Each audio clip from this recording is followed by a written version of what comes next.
तो जब तक ये 3 चीजें मनुष्य कर रहा है तब तक मनुष्य पशु से भी नीचे है. So the ocean is also 100% water, the wave is also 100% water, and a droplet is also 100% water. At the microbial level, the single-celled organism, as well as you and I, operate in a similar fashion. कि मनुष्य अन्य जीवों से भिन्न क्यों है? यदि इसको पकड़ लोगे ना, if you catch this, सारे दुखों से परे हो जाओगे. भगवान भी आ जाएगा ना दुखी करने को, तो नहीं कर सकते. हाँ, लेकिन प्रॉब्लम ये है कि जो लोग जिनके हाथ में कंट्रोल है वो इम्पोर्टेंट इंडस्ट्रीज को रन करने हाँ, का, तो सीमेंट उनके मन में इंडस्ट्री ये जो भ्रम है कि हम यदि एक्सप्लॉइट करेंगे तो ही हम सुखी होंगे, सुखी रहेंगे, ये भ्रम को हमने हटाना है ना. ये सारा जो प्रोसेसिंग है ना, ये processing is based on the data we have. इसको कहते हैं संस्कार. अभी हाँ. इसके आगे जाएंगे कि how we interpret the world, how we view the world, and then how we treat the world. Until you and I are approximately 40 trillion right now. और मनुष्य जो है ना, उसको सब कुछ सिखाना पड़ता है. This will be a conversation that hopefully will change your entire outlook towards life.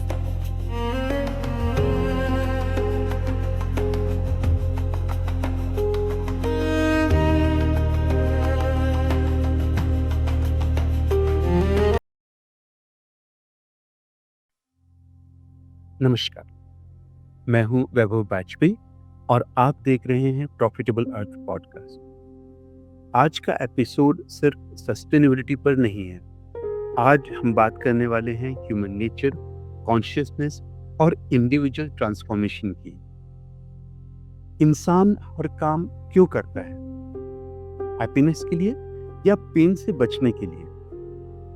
क्या सस्टेनेबिलिटी सिर्फ पॉलिसी ड्राफ्टिंग और इम्प्लीमेंटेशन से आ सकती है, या जब तक इंसान खुद नहीं बदलेगा, यानी कि इंडिविजुअल ट्रांसफॉर्मेशन नहीं होगा, तब तक बदलाव टिकेगा ही नहीं. यहाँ हम इंटरजेनरेशनल चेंज की बात कर रहे हैं. क्या दुनिया वैसी है जैसी वह वास्तविकता में है, या वैसी सिर्फ दिखती है जैसी हम उसे परसीव करते हैं? क्या असली खुशी इच्छा पूरी होने यानी कि डिजायर फुलफिलमेंट से मिलती है, या इच्छा खत्म होने डिजायर एलिमिनेशन से मिलती है? इन सवालों पर गहराई से बात करने के लिए आज हमारे साथ हैं डॉक्टर विक्रम पतरकिने, एक chemical environmental engineer, environmental leader और योग, भगवद गीता और वेदांत के गहरे विद्यार्थी. हमारी बातचीत ESG फ्रेमवर्क से शुरू हुई थी, लेकिन पहुंच गई कॉन्शियसनेस, प्रवृत्ति, निवृत्ति और आनंदमय कोश तक. मुझे पूरा विश्वास है कि ये चर्चा आपको सोचने पर मजबूर करेगी. वीडियो देखने के बाद कमेंट में जरूर लिखिए आपका सबसे बड़ा की टेकअवे क्या था, और अगली बार किस सस्टेनेबिलिटी टॉपिक पर आप बातचीत सुनना चाहेंगे. चलिए शुरू करते हैं.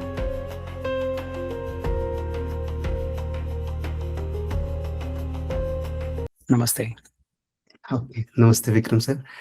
तो ऐसा है कि हम ये सब क्यों करना चाहते हैं? कुछ भी, मतलब हम ये चाह रहे हैं कि जगत में सुख हो, शांति हो, समृद्धि हो. क्यों करना चाहते हैं? क्योंकि हम सुखी होना चाहते हैं और दुखी नहीं होना चाहते. यहाँ से शुरुआत होती है. तो हम सुखी हो ना हो, कम से कम दुखी ना हो. So we want to avoid sorrow or misery. We want to avoid pain. Once we have done that, then we want to increase the level of our happiness or pleasure. ये हमारा सबका प्रयत्न होता है, सभी का. मतलब ये केवल हमारा नहीं है, हर जीव का होता है वो. Even starting from the micro organism. मैं जब PhD कर रहा था एनवायरमेंटल इंजीनियरिंग में, तो मुझे माइक्रोबायोलॉजी सीखनी पड़ी, क्योंकि मेरा जो रिसर्च टॉपिक था वो था बायोलॉजिकल ट्रीटमेंट ऑफ वेस्ट. अच्छा. तो हर जगह पर हम देखते हैं कि देयर इज वेस्ट मटेरियल, उसको हम यदि ट्रीट करना चाहेंगे तो microbial treatment is much less expensive than any other kind of treatment. So my focus was on that. This was in the 80s, 1980s की बात है. तो ये हमें समझ आया कि at the microbial level the single celled organism as well as you and I operate in a similar fashion. तो मैंने अभी जो पहला सिद्धांत बताया कि हम सब सुखी होना चाहते हैं और हम सब दुख से दूर होना चाहते हैं या दुख हमसे दूर रखना चाहते हैं। तो हमने एक्सपेरिमेंट क्या किया बताता हूँ मैं। This will be A conversation that hopefully will change your entire outlook towards life. तो क्या होता है कि एक स्लाइड पर हमने एक वाटर ड्रॉपलेट रखा हुआ है, उसके अंदर देर आर माइक्रोब्स और हम उसको ऊपर से माइक्रोस्कोप के थ्रू देख रहे हैं। तो वो मस्त इधर उधर घूम रहे हैं। You can see the little cellular organism, single celled organisms, they are moving around in water. अभी क्या करना है उसको कि स्लाइड का जो एक छोर होता है ना, उसको हम उसके नीचे थोड़ा सा वो बर्नर लगाते हैं, थोड़ा गर्म करते हैं उसको और देखते रहते हैं बिल्कुल। क्या हो रहा है। हाँ। तो all the microbial cells move away from it. यानी क्या हुआ कि even at that level that microbial cell wants to preserve itself. जैसे हम लोग, यदि हम सड़क पे जा रहे हों और वहां से या आगे से एक बस आती है या कोई कार आती है बड़ी तेज, तो हम लोग कूद कर सड़क के किनारे हो जाएंगे, नहीं तो हमको कुचल देगी वो।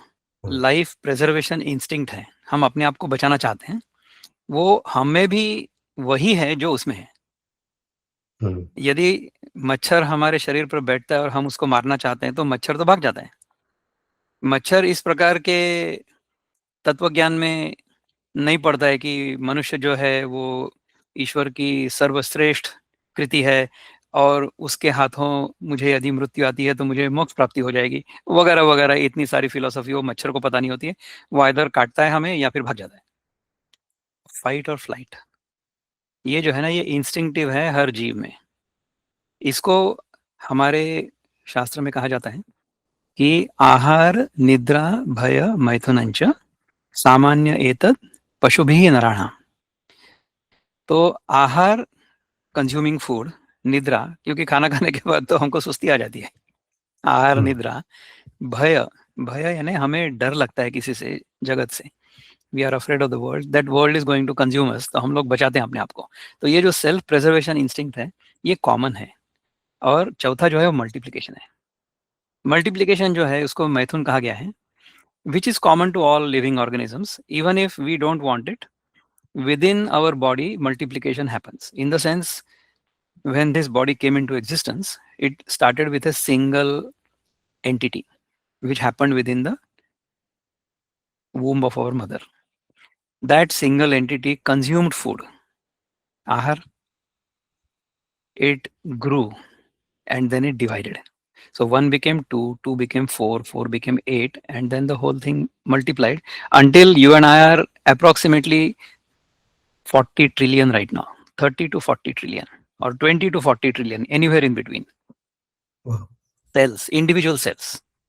ये कैसे हुआ? ये हमने जानबूझकर तो नहीं किया। We have not done it consciously, it has happened through nature.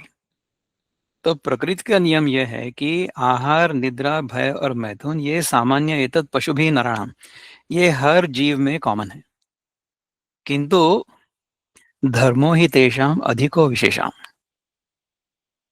मनुष्य में जो विशेषता है वो है धर्म।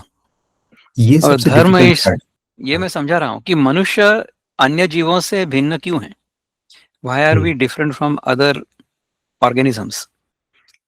Because in this body mind intellect complex, we are capable of understanding way better and way more than any other organism can. Every other organism is programmed naturally to preserve itself, naturally programmed to go find food, and it will only consume that food which is appropriate for its survival and propagation. तो गाय जो होगी वो किसी और प्राणी को मारकर नहीं खाएगी, और शेर चीते जो होंगे वो यदि उनका पेट खराब नहीं है तो घास फूस नहीं खाएंगे, वो केवल किसी और प्राणी को मारकर खाएंगे, वो मांस भक्षण करेंगे केवल। वो मांसाहारी है और गाय जो है वो शाकाहारी है। उन्हें पता है कि हमने क्या खाना है, ये नेचुरली प्रोग्राम्ड होता है। वो इसे किसी को सिखाने की कोई आवश्यकता नहीं होती है। ठीक है, और मनुष्य जो है ना, उसको सब कुछ सिखाना पड़ता है। मनुष्य में एक पशु का भी अंग है और एक उससे आगे का भी अंग है।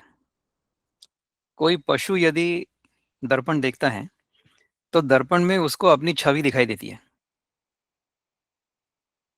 तो उस छवि को देखकर उस पशु को यह लगता है कि ये दूसरा पशु है, तो उसके साथ वो झगड़ा करता है। हमने देखा होगा, चिड़िया होती है ना, एनी बर्ड, वो उस दर्पण को इतनी बार चोंचे मारेंगी कि उसकी चोंच शायद टूट जाएगी, उसमें से खून निकलेगा, फिर भी वो उसको मारते रहेगी, क्योंकि उसने ये नहीं जाना है कि वो उसका ही प्रतिबिंब है। छोटे से छोटा बच्चा होगा, कुछ दिनों में उसको ये पता चल जाता है कि वो छवि जो है ना, वो मैं ही हूँ। Only human beings have this kind of intelligence, no other animal has that intelligence. उसको ये नहीं पता होता है, वो उसको ये दूसरा ही लगेगा और उसके साथ झगड़ा करेगा। और जब तक हमारे मन में इस प्रकार की क्लैरिटी नहीं आती है, तब तक हम भी झगड़ा करते रहेंगे। अभी हम अभी का जो हमारा अनुभव है उसको एनालाइज करते हैं राइट नाउ। अभी ऐसा लग रहा है कि वैभव मुझसे बात कर रहे हैं। बाय द वे, मराठी में भाई को, बड़े भाई को दादा कहा जाता है, बंगाली में कहते हैं दादा, which hmm, is elder brother. तो हम्म, मेरा जो निक नेम है दैट इज दादा, क्योंकि एवरीबडी अच्छा। Considers me to be a brother. और वो किस हम्म, प्रकार से, उसको मैं समझाता हूँ पहले, उसके बाद ठीक में है। फिर इसके आगे की कहानी होगी। ओके। तो ऐसा है कि हम सबको ऐसा लगता है कि ये मैं हूँ, इसके अंदर मैं हूँ और इसके बाहर जगत है। The world is outside of me and I am inside me, inside this body. तो how did this body come into being? हमने अभी एनालिसिस किया था कि पहले ये एक एंटिटी थी, फिर इसके एक के दो हुए, दो के चार, चार से आठ। तो ये हुआ कैसे? So this one entity consumed some food, some matter it internalized, मतलब उसने बाहर का जो मटेरियल था उसको अपने अंदर सम्मिलित कर लिया, है ना, उसको पूरा एसिमिलेट कर लिया। अभी भी देखो इस क्षण क्या हो रहा है कि when we breathe in, some atoms of oxygen are being assimilated, and as we breathe out, some molecules of carbon dioxide are exhaled. So at the molecular level this body is changing, है ना। तो क्या हुआ कि हमारे जन्म से पहले 9 महीना तक हमने जो मटेरियल था वो सारा हमारे माँ के गर्भ से लिया, मतलब वो जो नली थी उसमें से हमें फूड मिला। At some point we could not stay there any longer, we had to come out. Nature forced us out. वहाँ आने, बाहर आने के बाद क्या हुआ, कुछ महीनों तक, कुछ साल तक शायद, माँ के दूध से हमें वो मटेरियल मिला। So we all are basically products of matter. मतलब ये हमारा शरीर जो है ना, ये प्रकृति के जो एलिमेंट्स हैं उससे हमें प्राप्त हुआ है।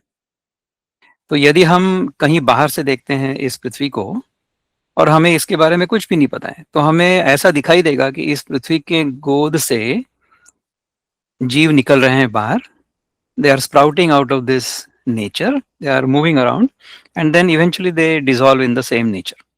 इस प्रकार का हमें दृश्य दिखाई देगा, ठीक है। अब हमारी माताजी जो है ना, उनको ये पता है कि हम उनके बेटे हैं, संतान है, क्योंकि हमारी माँ ने देखा है कि अपने शरीर में से ये बच्चा बाहर निकला है, तो ये मेरा ही बच्चा है, उनको पता है। लेकिन हमको नहीं पता है। हमने तो केवल ये मान्य किया है कि ये हमारी माताजी हैं, और माताजी तो ठीक है, उनके बारे में देयर इज रीजनेबल गारंटी कि भैया यही हमारी माताजी है, इन्होंने हमें पाल पोस के बड़ा किया है, दूध पिलाया, सब कुछ किया है। किंतु पिताजी के बारे में क्या ख्याल है? इवन ग्रेटर अजम्पशन, तो जिस पुरुष की ओर हमारी माताजी ने अंगुली निर्देश किया कि आप, ये तुम्हारे पिता, तो हमने मान लिया कि ये हमारे पिता। हमने उनसे कहा डीएनए टेस्ट वगैरह मांगा था? कुछ नहीं मांगा था, right. So our entire life is based on an assumption. इसको हम कहेंगे श्रद्धा। एक्चुअली अंधश्रद्धा है ये, सत्य है किंतु श्रद्धा पर आधारित है, अनुभव पर आधारित नहीं है। समझ आया? यस। गुड। तो मैंने अभी जो बताया कि ये सारे जीव जो हैं, इनके सारों के शरीर जो हैं, ये प्रकृति के गोद से बाहर निकले हैं, ये तो साइंटिफिक ट्रूथ है। Because correct. Every atom in our body is a part of mother nature, इसलिए उसको मदर नेचर कहा जाता है। तो ये प्रकृति जो है ना, ये हमारी माता है। मेरी भी माता वही है और वैभव की भी वही माता है। आपने बड़े अच्छे से अच्छा, समझाया इसको, इस चीज़ को। ये एक हो गया। अभी और मैं समझाता हूँ इसके आगे की कहानी। और पिताजी का क्या है? पिताजी के बारे में क्या क्या कहेंगे? माताजी हाँ, तो समझ में आ गया। हाँ, किंतु ऐसा है कि ये भी मिट्टी है और वो भी मिट्टी है, मैटर है ना, प्रकृति। पर इस मिट्टी के अलावा इसके अंदर कुछ है, जिसके कारण ये मिट्टी उस मिट्टी से बोल रही है और वो मिट्टी इस मिट्टी का बोलना सुन रही है। वो कैसे हो रहा है? एक that is happening because there consciousness. Is another element called purush, which is हाँ, हाँ, consciousness. So I am conscious, you are conscious, I am alive, you are alive. ये जो लाइफ प्रिंसिपल है, ये जो कॉन्शियसनेस है, ये कॉमन है दोनों में। So my consciousness and your consciousness are not two different consciousnesses, एक ही है वो। हुँ, तो ये जो पुरुष है ना, ये हमारा पिता है और प्रकृति है वो हमारी माता है। इसलिए वैभव मेरा सगा भाई है, इसलिए सारे भारतीय मेरे बांधव हैं और मैं भारतीय हूँ। तो जो इस प्रकार से सोचता है वही वसुधैव कुटुंबकम की की निष्ठा से जी सकता है। ये कल्पना नहीं है, ये वास्तव है, फैक्ट है, वास्तव है। फैक्ट है। तो इस प्रकार की श्रद्धा से, इस प्रकार की श्रद्धा से नहीं, इस प्रकार के अंडरस्टैंडिंग से, इस प्रकार की निष्ठा से यदि मैं वैभव से बात करूंगा तो वैभव मेरा भाई हो गया। तो उसके बारे में मेरे मन में स्वप्न में भी कोई बुरा विचार नहीं आ सकता। तो ये तो हम दोनों के बीच का रिश्ता हो गया। ठीक है, हम लोग कहाँ थे? प्रकृति के पास थे ना। हाँ, सुख-दुःख और दुःख से आया पेन की बात, पेन से आया धर्म, मतलब उसका धर्म की बात आई, धर्म से अभी हम हमारे जो माता हैं, वो जो प्रकृति है फैक्ट हो गया, हाँ, और पुरुष जो है कॉन्शियसनेस, वो हमारा अंडरस्टैंडिंग हो गई, मतलब लॉजिकल तो ये जो अंडरस्टैंडिंग। पशुओं में इस प्रकार के भाई बहन माता पिता इस प्रकार के रिश्ते नहीं होते हैं, पशु पक्षियों में नर और मादा यही होते हैं। बिकॉज़ लेवल ऑफ कॉन्शियसनेस कम होता है। हाँ, तो नहीं, वो तो nature has programmed them that way. So in हाँ, other animals there is no sense of siblings. तो वहां पर एक एज हो जाने के बाद, once they come of age, उसके बाद में there is only male and female, there is no relationship as such, है ना। तो ये रिलेशनशिप कहाँ से आई? ये धर्म से आई है। वैभव मेरा भाई है, ये मेरी जो समझ है, इसके पीछे धर्म है, इसके पीछे विचार है, विचार करने की शक्ति है। समझे ना? आप ज्ञान मार्ग की बात कर रहे हैं। ये तो तो ज्ञान मार्ग इस की वाली प्रकार बात से है। जो रह सकता है, इस प्रकार से जो रहता है, वो है मनुष्य। हुँ, हुँ। हमने देखा होगा कि पशुओं में आवश्यकता से अधिक न खाया जाता है, न जमा किया जाता है। सो आवश्यकता से अधिक खाने को कहते हैं ग्लटनी, अंग्रेजी में। Gluttony means you eat more than necessary, you keep on eating and eating. और दूसरे को कहते हैं होर्डिंग, अपने पास जमा करके रखो। तो ये पशुओं में नहीं होता है, unless it is a part of nature, in the sense a मधुमक्खी स्क्विरल, है हाँ, या they will, but not for चिड़िया है। देमसेल्व्स। हाँ, फॉर द मतलब कम्युनिटी। ये this is just part of nature. उनका पार्ट ऑफ, हाँ, उनका स्वभाव है उनका। हाँ, उनका वैसा मानव को स्वभाव ये है। चीज़ ज़रूरी नहीं है, मानव का स्वभाव ऐसा नहीं है। मानव को हाँ, और स्वभाव मानव का अपनी स्वभाव ऐसा है कि उसको ऐसा लगता है कि हमारे पास अगर अधिक वस्तुएं होंगी तो हम उसके कारण बड़े हो जाएंगे। दिस इज ऑल ऐसा मेंटल ज़रूरी नहीं। कॉन्स्ट्रक्ट, हाँ, है ना। ये मेंटल कॉन्स्ट्रक्ट है। क्योंकि कॉन्स्ट्रक्ट हमारे है। सामने यदि पूरा 5 स्टार भोजन रखा हुआ हो, हुँ, पूरा टेबल भर के, तो उसमें से खाएंगे कितना हम? जितना हमारे पेट की क्षमता है उतना ही खाएंगे ना, राइट। उससे अधिक तो नहीं खा सकते। तो पशुओं में आवश्यकता से अधिक न भोजन होता है, न वस्तुएं जमा की जाती हैं। और तीसरा ऐसा है कि एक पशु दूसरे पशुओं को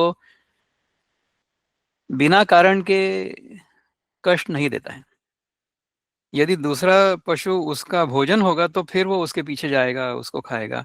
किंतु उसको खाने के बाद जब उसका पेट भर जाएगा तो उसके सामने यदि दूसरा पशु जाता है तो वो कुछ नहीं करेगा उसको।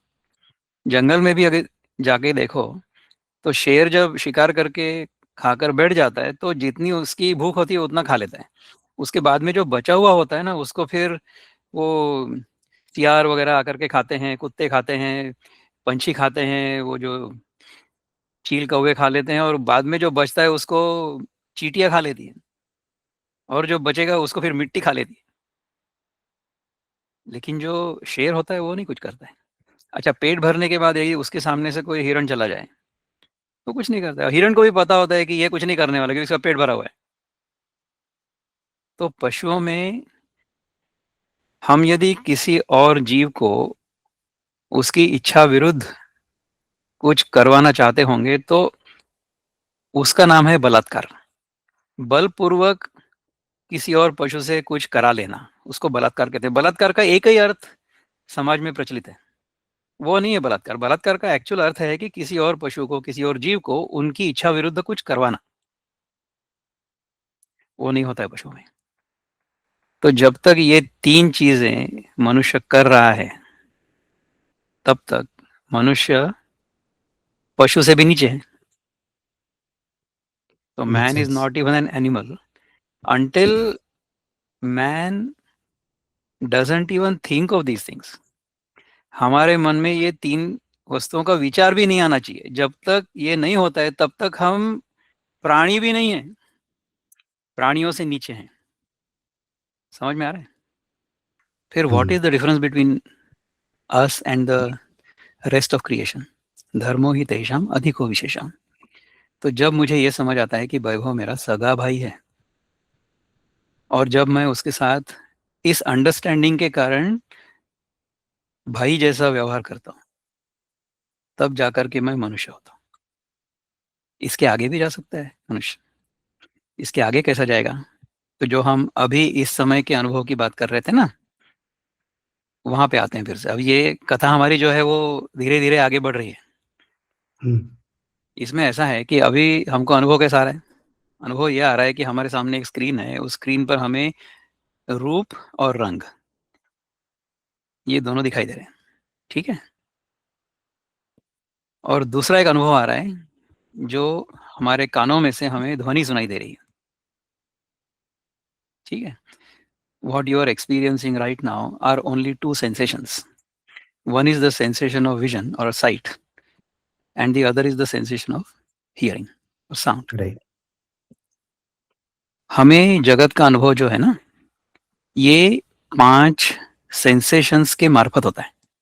सो we experience the world through 5 sensations. जो हमारे 5 इंद्रियां हैं, ज्ञानेंद्रिय कहते हैं उसको, ऑर्गन्स ऑफ नॉलेज, उनके कारण हमें होता है। तो अभी इस समय हमारे 2 ही ज्ञानेंद्रिय काम कर रहे हैं। एक तो हमारे चक्षु और दूसरे हमारे कर्ण, तो sense of vision and sense of hearing.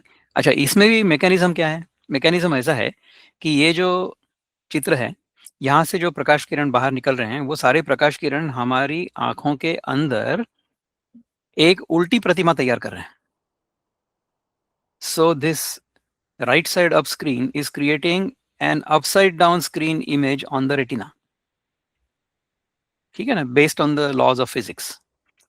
And that upside down image is getting transmitted through some electrical or neuro signals into our vision center.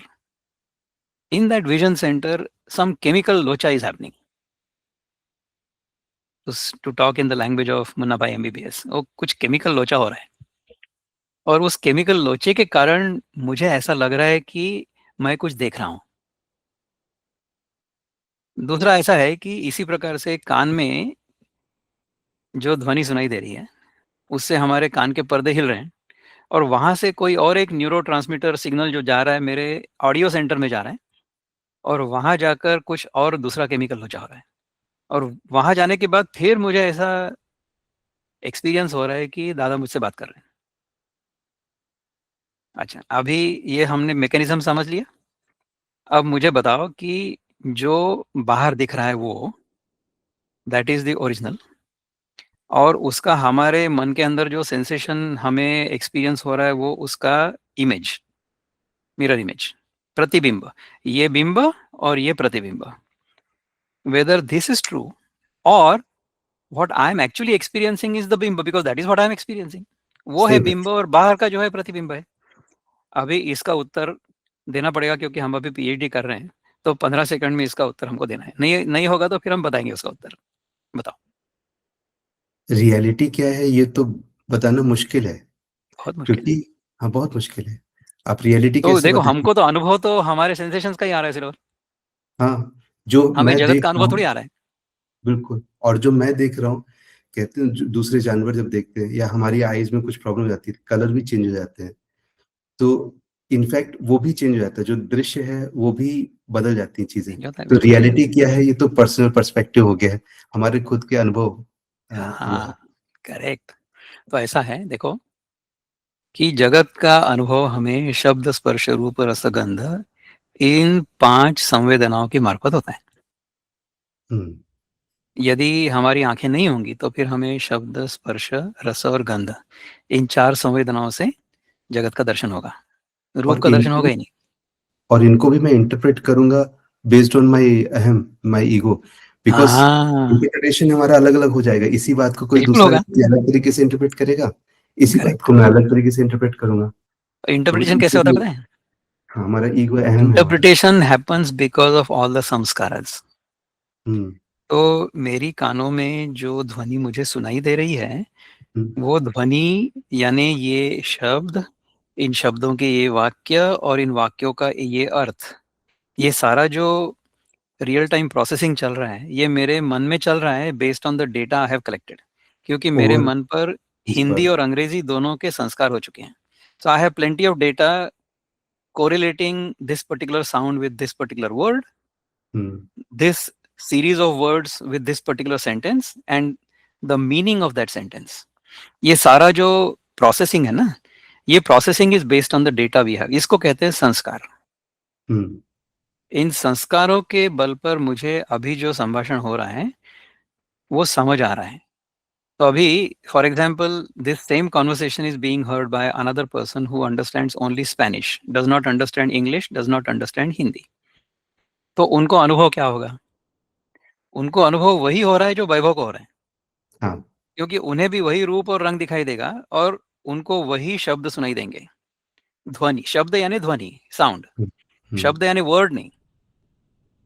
तो उनको अनुभव वही हो रहा है, किंतु उसका इंटरप्रिटेशन वो नहीं कर रहे हैं क्योंकि उनके पास हिंदी और अंग्रेजी का संस्कार ही नहीं है। सही बात है। और किसी समझे ने ना? बायस तो बना इसका, रखा हो, तो वो उसका हाँ, अलग ही इंटरप्रिटेशन। किसी किसी का बायस होता है, कोई नाम देख करके हाँ, बायस कर लेता है, कोई रीजन देख के बायस कर लेता है, कोई हाँ, कलर ऑफ स्किन देख के बायस हो जाते हैं। ये सारी हमारे मन की कल्पनाएं हैं। संस्कार है। सारी की सारी हमारे मन की कल्पनाएं हैं। ठीक है ना? एब्सोल्युटली। तो जगत का दर्शन हमें जगत जैसा है वैसा नहीं होता है। जगत का दर्शन हमें हम कैसे हैं ऐसा होता है। So the world appears to us not the way the world is, the world appears to us the way we are. बहुत समझ बढ़िया आ बात। रहा है? हाँ, हाँ, बहुत बढ़िया बात, मिरर। अच्छा, तो अभी ये यहाँ तक हम लोग we are still on the same page. अभी हाँ, इसके आगे जाएंगे कि how we interpret the world, how we view the world, and then how we treat the world. हाँ, ऐसा यदि हमें समझ आ गया कि जगत का स्वरूप क्या है, तो फिर हमारा व्यवहार जगत के प्रति उस प्रकार होगा। हम्म, जगत को यदि हमने ऐसा मान रखा है कि ये जगत मुझे खाने के लिए आ रहा है, so the world is out to grab me and swallow me, तो then I will be afraid of the world and I try to protect myself. किंतु यदि मुझे जगत के स्वरूप का बोध हो गया, तो फिर जगत से मुझे किसी भी प्रकार के भय की कोई आवश्यकता नहीं होगी। या इसको यूं कह सकता हूँ कि अगर मुझे आत्मबोध हो गया कि मतलब वो कहते हैं ना, नैनम छिन्दन्ति शस्त्राणि नैनम दहति पावका, अगर वो आत्मबोध हो गया तो फिर डरने की बात नहीं है कि कौन किस, तो हम वहां लॉन्ग तक टर्म आ रही है ना सोचें। हमारी कथा, अभी तक पहुंचे हाँ, नहीं हाँ, वहां तक।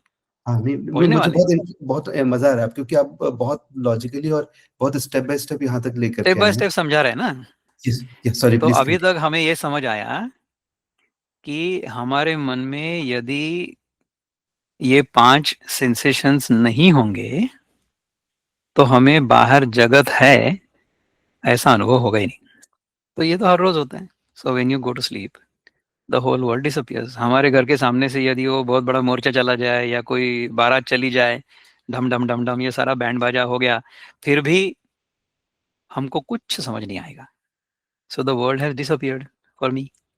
हाँ आप कहेंगे दादा मुझे तो नहीं अनुभव आ रहा था जगत का, लेकिन आपको तो आ रहा था, बाकी लोगों को आ रहा था, तो और मैं सुबह जब उठा तो वैसा ही था। सही बात है, सो गए तो सब गायब, हम खुद हाँ तो गायब। फिर ये ऐसा कैसा मैं समझ लूं कि ये गायब हो जाता है? नहीं तो ये तो वही है, मैं सो गया था, मैं गायब हो गया था, इसलिए ये गायब हो गया। हाँ मेरे तो अब अनुभव में। मुझे बताओ कि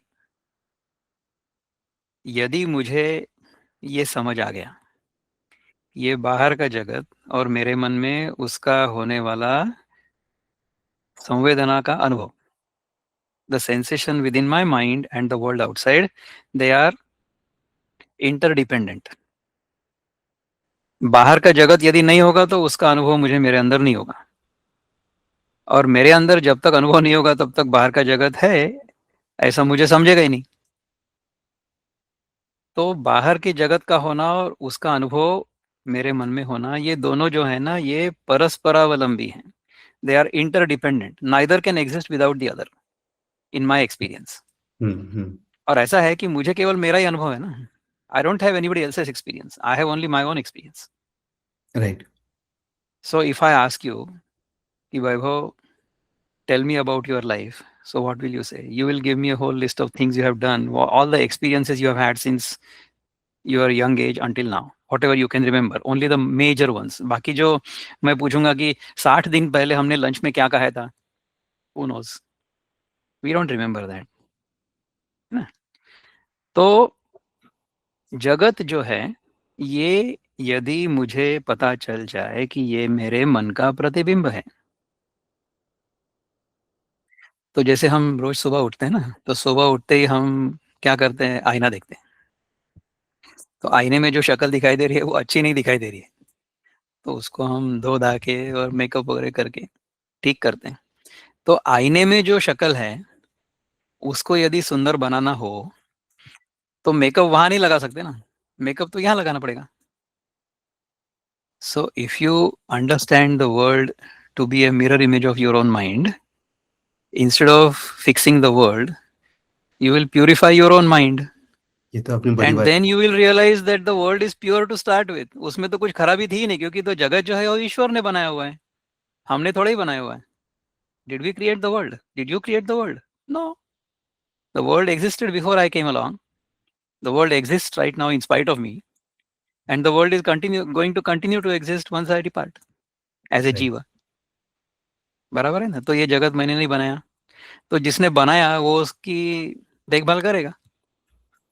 मैं उसमें केवल रायता ना फैलाऊं, इतना मैं कर सकता हूँ, वो भी है ना? मुश्किल है। तो अभी वो भी उसके लिए मुश्किल है ऐसा मेरे क्यों होता है लिए। मैं बताता हूँ ना। सी आई टेल हाँ यू व्हाई दिस हैपेंस। जी। ये जब समझ में आ जाएगा ना एक बार, once you understand the very basics of the nature of this world, nature of who this observer is, and how this whole thing works, तो इन तीन चीजों को बहुत फंडामेंटली हमारे दर्शन शास्त्र में कहा गया है। ये है जगत, ये है जीव जो उस जगत को अनुभव कर रहा है, और ये जगत को जो चला रहा है, जो शक्ति चला रही है, उसको मैंने नाम दिया हुआ है ईश्वर। रहतवाद हो तो गई। इस जीव जगत और ईश्वर का यदि हमें ठीक तरह से बोध हो जाता है, तो उसके बाद में पर्यावरण की सुरक्षा, पर्यावरण की सस्टेनेबिलिटी वगैरह वगैरह जो है ना, उसको सिखाने की जरूरत नहीं पड़ती है, अपने आप हो जाएगा वो। अब जैसे मैं दर्पण में देखता हूँ, तो मैं क्या करता हूँ कि मुझे ऐसा लगता है कि ये कोई दूसरा है और ये मुझे खाने के लिए आने वाला है, तो मैं उसके साथ झगड़ा करता हूँ। ये चिड़िया जैसी कहानी हो गई हमारी। So we try to fight it. अच्छा, ये फाइट करने के बाद तो वो जाता नहीं है, तो फिर मैं क्या करता हूँ कि वो उस दर्पण के पीछे जाके देखता हूँ कि यहाँ कोई है क्या। अरे यहाँ तो कोई नहीं है, हाँ बहुत अच्छा है, बहुत बढ़िया। तो फिर मैं सामने आ जाता हूँ फिर से, तो फिर मुझे वो दिखाई देता है। तो झगड़ा करके तो वो जाता नहीं है। फिर मैं ऐसा सोचता हूँ कि यार कोई योगा क्लास ज्वाइन कर लेते हैं रामदेव जी महाराज का, और सब योगासन वगैरह करके, शीर्षासन वगैरह करके, सब कुछ करके देख लेते हैं। प्रॉब्लम क्या होता है कि हम जितने अच्छे योगासन करते हैं ना, उतने ही अच्छे वो भी करता है। You cannot help it. तो योगासन करके वो नहीं जा रहे, फिर मेडिटेशन करने बैठ गए। मेडिटेशन जितना देर मैं करूँगा उतना देर वो भी करेगा, उससे भी नहीं जा सकते हैं। फिर हम जाते हैं मंदिर में, भगवान जी ये जो दुष्ट है मुझे दिखाई दे रहा है, इसको आप दफ़ा करो। तो बहू जो होती है वो बोलती है कि भगवान ये सास को उठा लो, ये सास बहुत छल रही है मेरे को। अच्छा, वो सास की एक बेटी भी है, मेरी ननद, वो उसी भगवान के पास जाती है, बोलते हैं भगवान जी ये मेरी माँ है, इसको मेरे पास रखो, इसको जल्दी मत लेके जाओ। अब भगवान बेचारे कंफ्यूज हो जाते हैं, उनको पता नहीं कि क्या करूँ, इसको मैं उठाऊँ कि रहने दूँ? तो भगवान बोलते कि तुम ही झेलो, मैं कुछ नहीं कर रहा हूँ। तो दैट्स व्हाट ही डज़। हाँ, जोक्स अपार्ट, ऐसा है कि हमने इसको ठीक से समझा ही नहीं है, इसलिए हम इसको आइदर रखना चाह रहे हैं या नष्ट करना चाह रहे हैं। सो रखने की जो प्रवृत्ति है उसको प्रवृत्ति कहते हैं। प्रवृत्ति मीन्स एक्विजिशन, और जो हटाने का कार्य है उसको कहते हैं निवृत्ति। तो हमारा जीवन जो है वो प्रवृत्ति और निवृत्ति इनके बीच में फुटबॉल के जैसा इधर-उधर होते रहते हैं। So we are wanting to do certain things that are going to make us happy, and we are wanting to get rid of other things that are going to make us unhappy. इस प्रकार से हमारा जीवन चलता है। क्योंकि होता क्या है कि हमने ऐसा मान रखा है कि इस देश, काल, वस्तु, व्यक्ति, परिस्थिति के कारण मुझे सुख हो रहा है, और इसके विपरीत जो देश, काल, वस्तु, व्यक्ति, परिस्थिति है, इनके कारण मुझे दुःख हो रहा है। तो मैं इसको पाना चाह रहा हूँ और इसको मैं टालना चाह रहा हूँ। है ना? हालाँकि ऐसा है कि ये भी टेम्पररी है, वो भी टेम्पररी है, और मेरा जो एक्सपीरियंस करने का जो कैपेसिटी है, वो भी टेम्पररी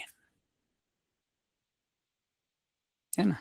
तो समझो मेरे जीवन में यदि सुख ही सुख है, फिर भी उस सुख को अनुभव करने की मेरी जो शारीरिक या मानसिक क्षमता है, उसमें कमी आ जाएगी ना समय के साथ। तो हमारे गुरुजी हैं, उनके एक गुरुजी थे, उन्होंने मुझे एक बताया, जो एक वाक्य हमेशा कहते हैं कि दुनिया में इतने चने हैं कि उन चनों को चबाते-चबाते हमारे दाँत घिस जाएँगे, टूट जाएँगे, फिर भी चने खत्म नहीं होंगे। So if we are wanting to experience happiness or joy or pleasure by the things in this world, there are many more things in this world than my own capacity to enjoy them. उसका कोई अंत नहीं है। Right. जिसकी सारी इच्छाएँ या सारी आवश्यकताएँ पूरी हो जाती है ना, तो वो फिर नए-नए उपाय या युक्तियाँ ढूँढता है कि उससे उसको और कुछ प्लेज़र मिले। अब मुझे बताओ कि एक यहाँ पर सब जगह पे एक ऐसी चर्चा चल रही है कि कोई एक यहाँ पे व्यक्ति थी, उनका कोई एक आइलैंड था, वहाँ पर वो अनेक प्रकार की क्रियाएँ करते थे। तो वहाँ पर जो लोग जाते थे, इन सब का भोग लेने के लिए, उनके जीवन में कुछ कमी थी क्या?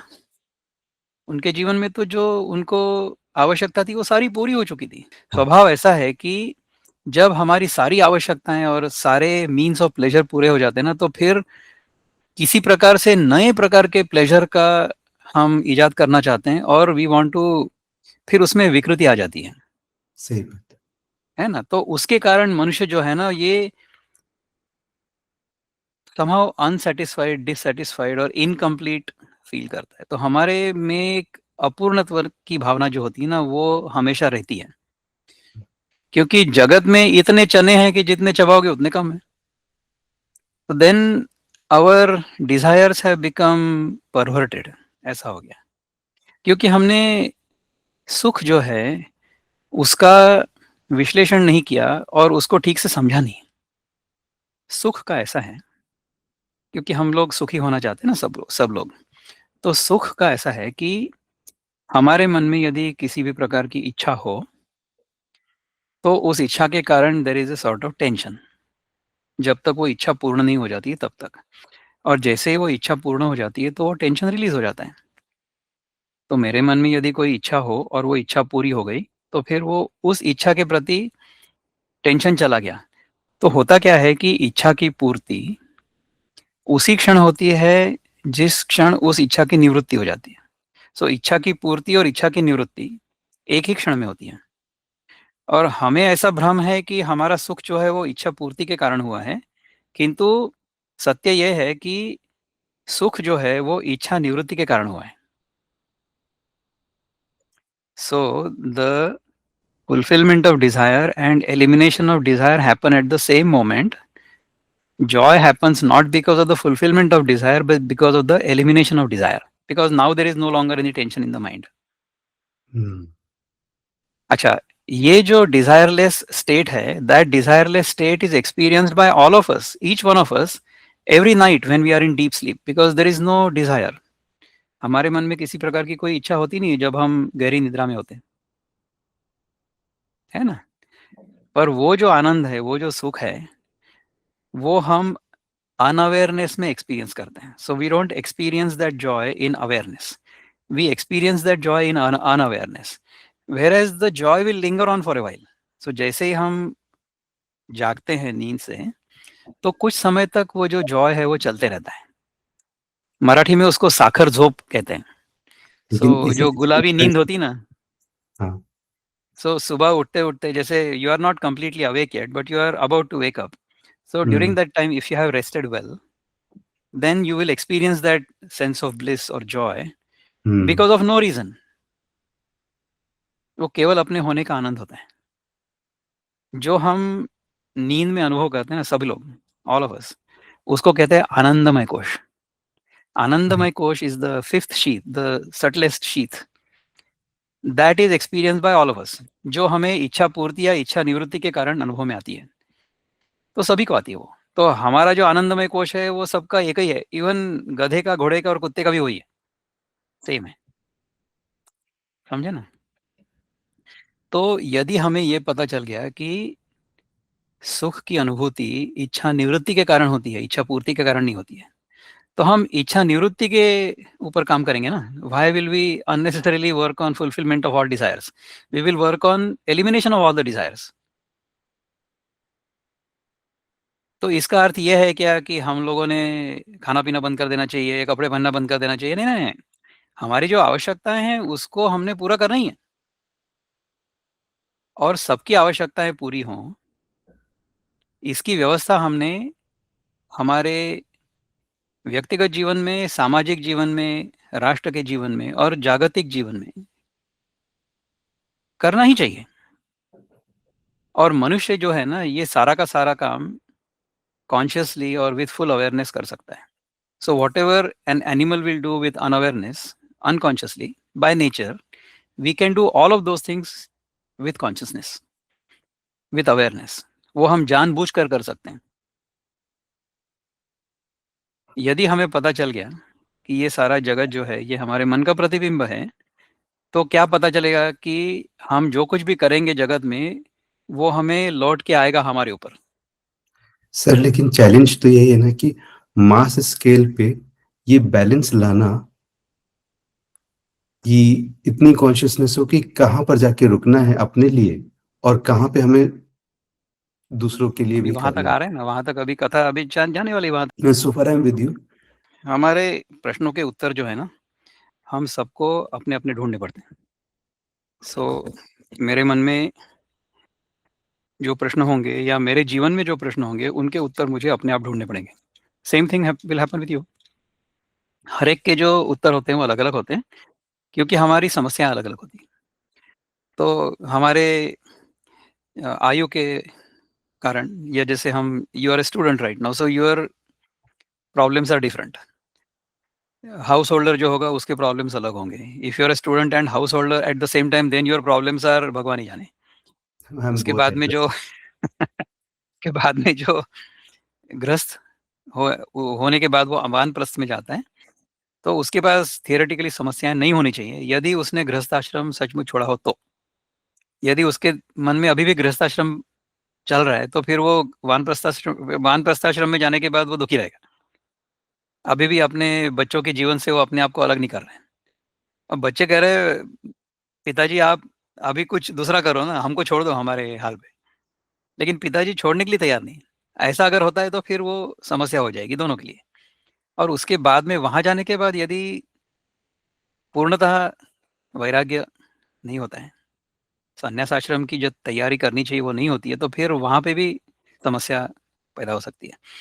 तो हमें ये समझना चाहिए कि हमारे जीवन में 4 आश्रम हैं, 4 स्टेट्स और 4 स्टेजेस ऑफ आवर लाइफ।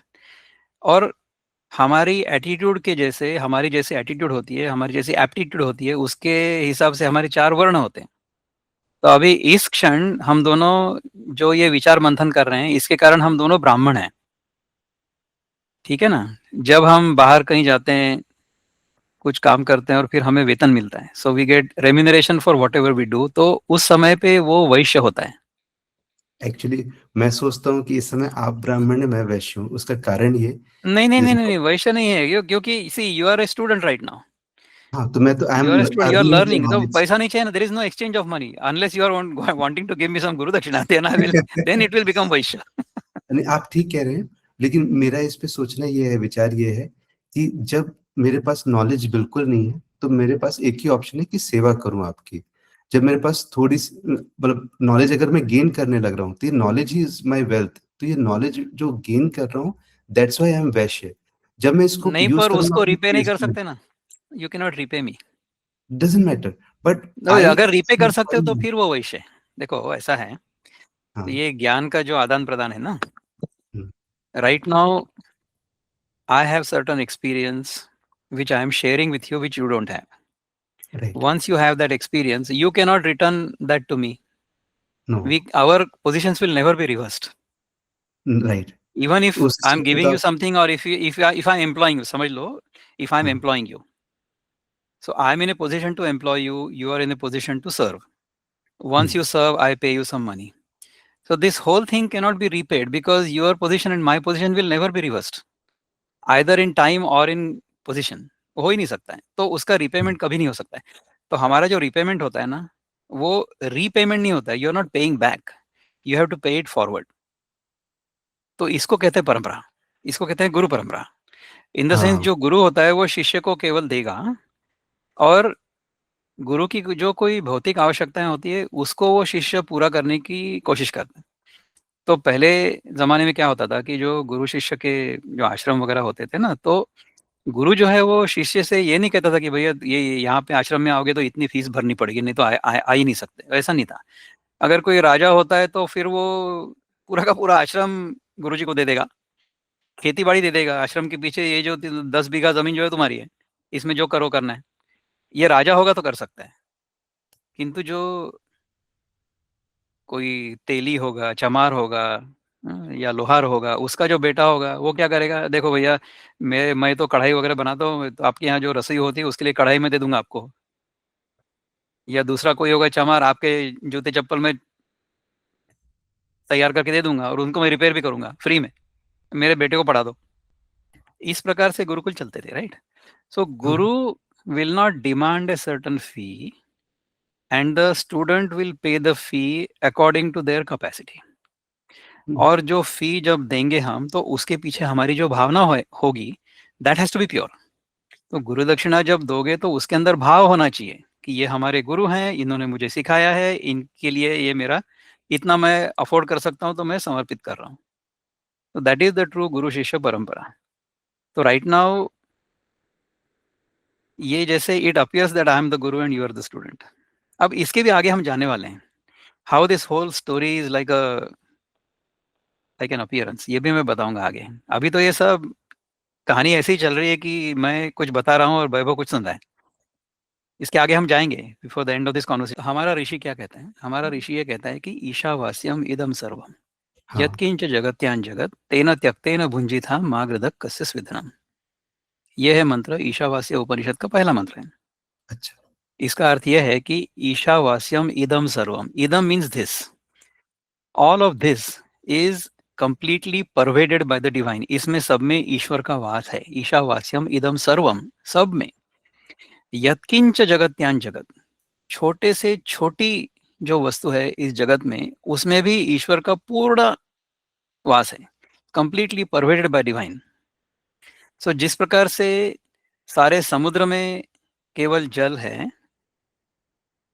प्रत्येक लहर में भी जल है और प्रत्येक बूंद में भी जल है. So the ocean is also 100% water, the wave is also 100% water, and a droplet is also 100% water. तो यत्किंच जगत्यान जगत, ये सारा का सारा जो है, मुझे जो इदम करके अनुभव में आ रहा है, ये सारा का सारा ईश्वर से परिपूर्ण है. तेन त्यक्तेन भुंजी था, इसका आनंद मुझे इसका त्याग करके लेना है. तेन त्यक्तेन भुंजी था, तेन भोगेन भुंजी था नहीं कहा है, त्यक्तेन भुंजता. त्यक्तेन भुंजी था, इसका त्याग करके उसका भोग लेना है, उसका आनंद लेना है. माँ गृधक कस्य स्विद्धनम. सो जो वस्तु मेरी नहीं है उसको मैं गिद्ध की तरह कैसे नोचूं.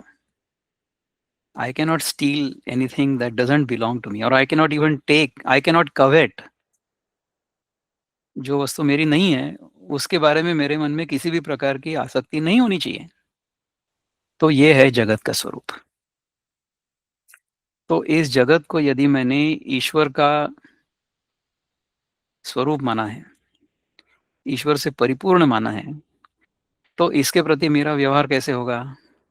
हर वस्तु में ईश्वर की जो निर्मित प्रत्येक वस्तु है उसके बारे में मेरे मन में भक्ति भाव होगा.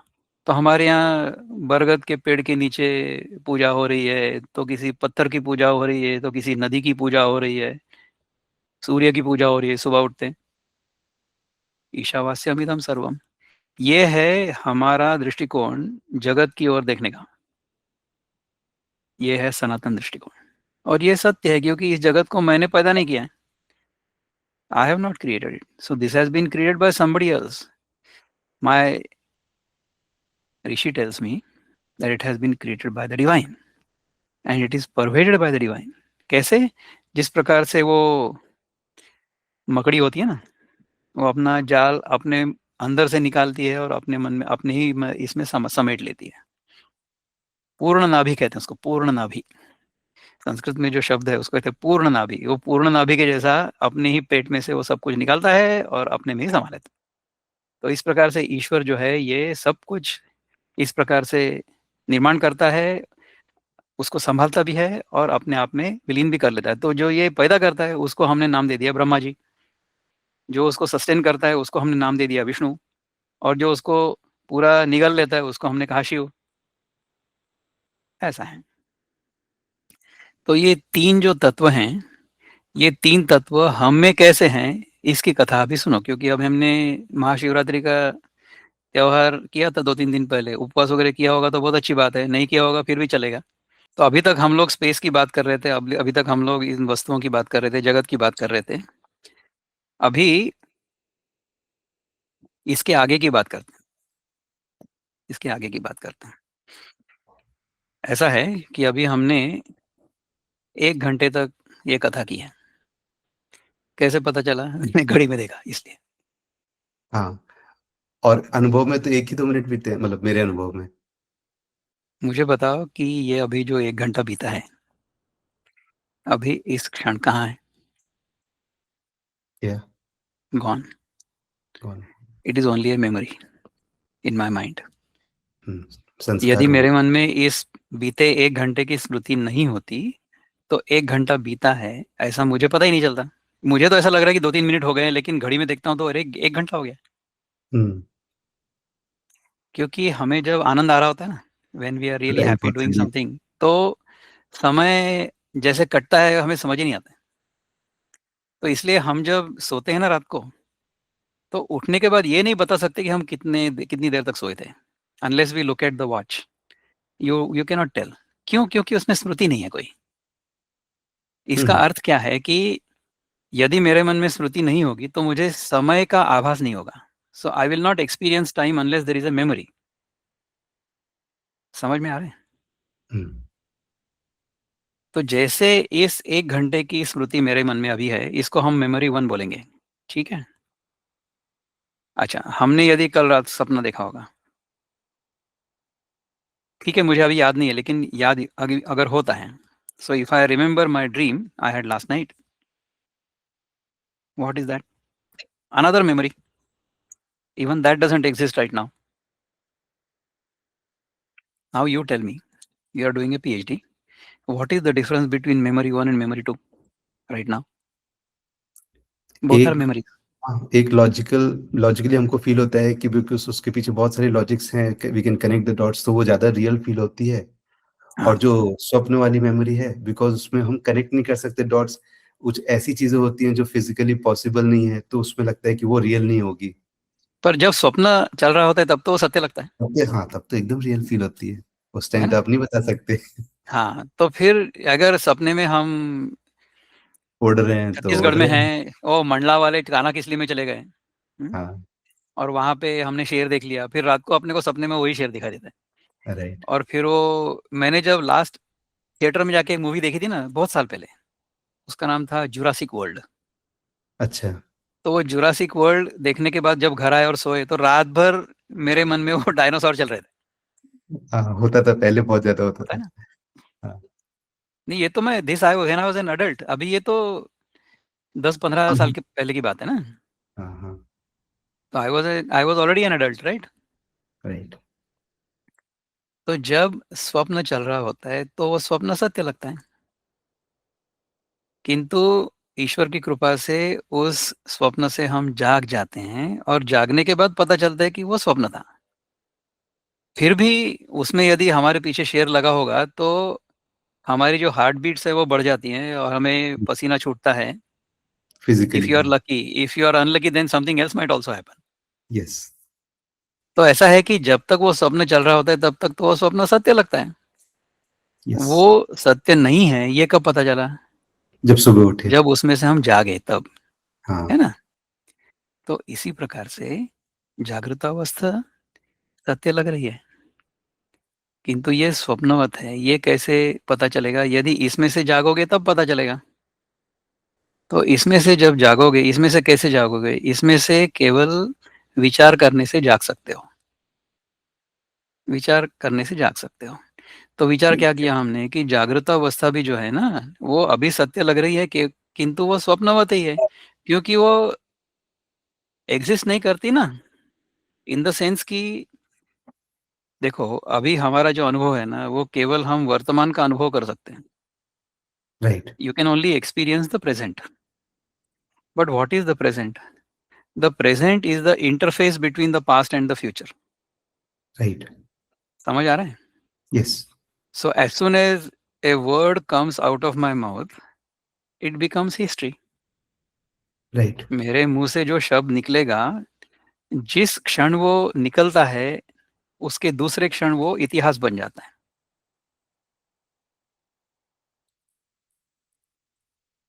गोलमाल करके एक सिनेमा था, अमोल पालेकर, बिंदिया गोस्वामी एंड उत्पल दत्त, हाँ, याद है? देखिए। हाँ, याद है। उसके अंदर एक गाना था, आने वाला पल जाने वाला है, हाँ। हो सके तो इसमें जिंदगी बिता दो, पल जो ये जाने वाला है। हम्म। हम्म, हम्म। एक बार वक्त से लम्हा मिला कहीं, सो ए मोमेंट मेट टाइम। एक बार वक्त से लम्हा मिला कहीं, हम्म। वहां दास्तां मिली, लम्हा कहीं नहीं। वाह। हाँ, बहुत अच्छी बात। थोड़ा सा हंसा के, थोड़ा सा रुला के, पल ये भी जाने वाला है, आने वाला पल जाने वाला है।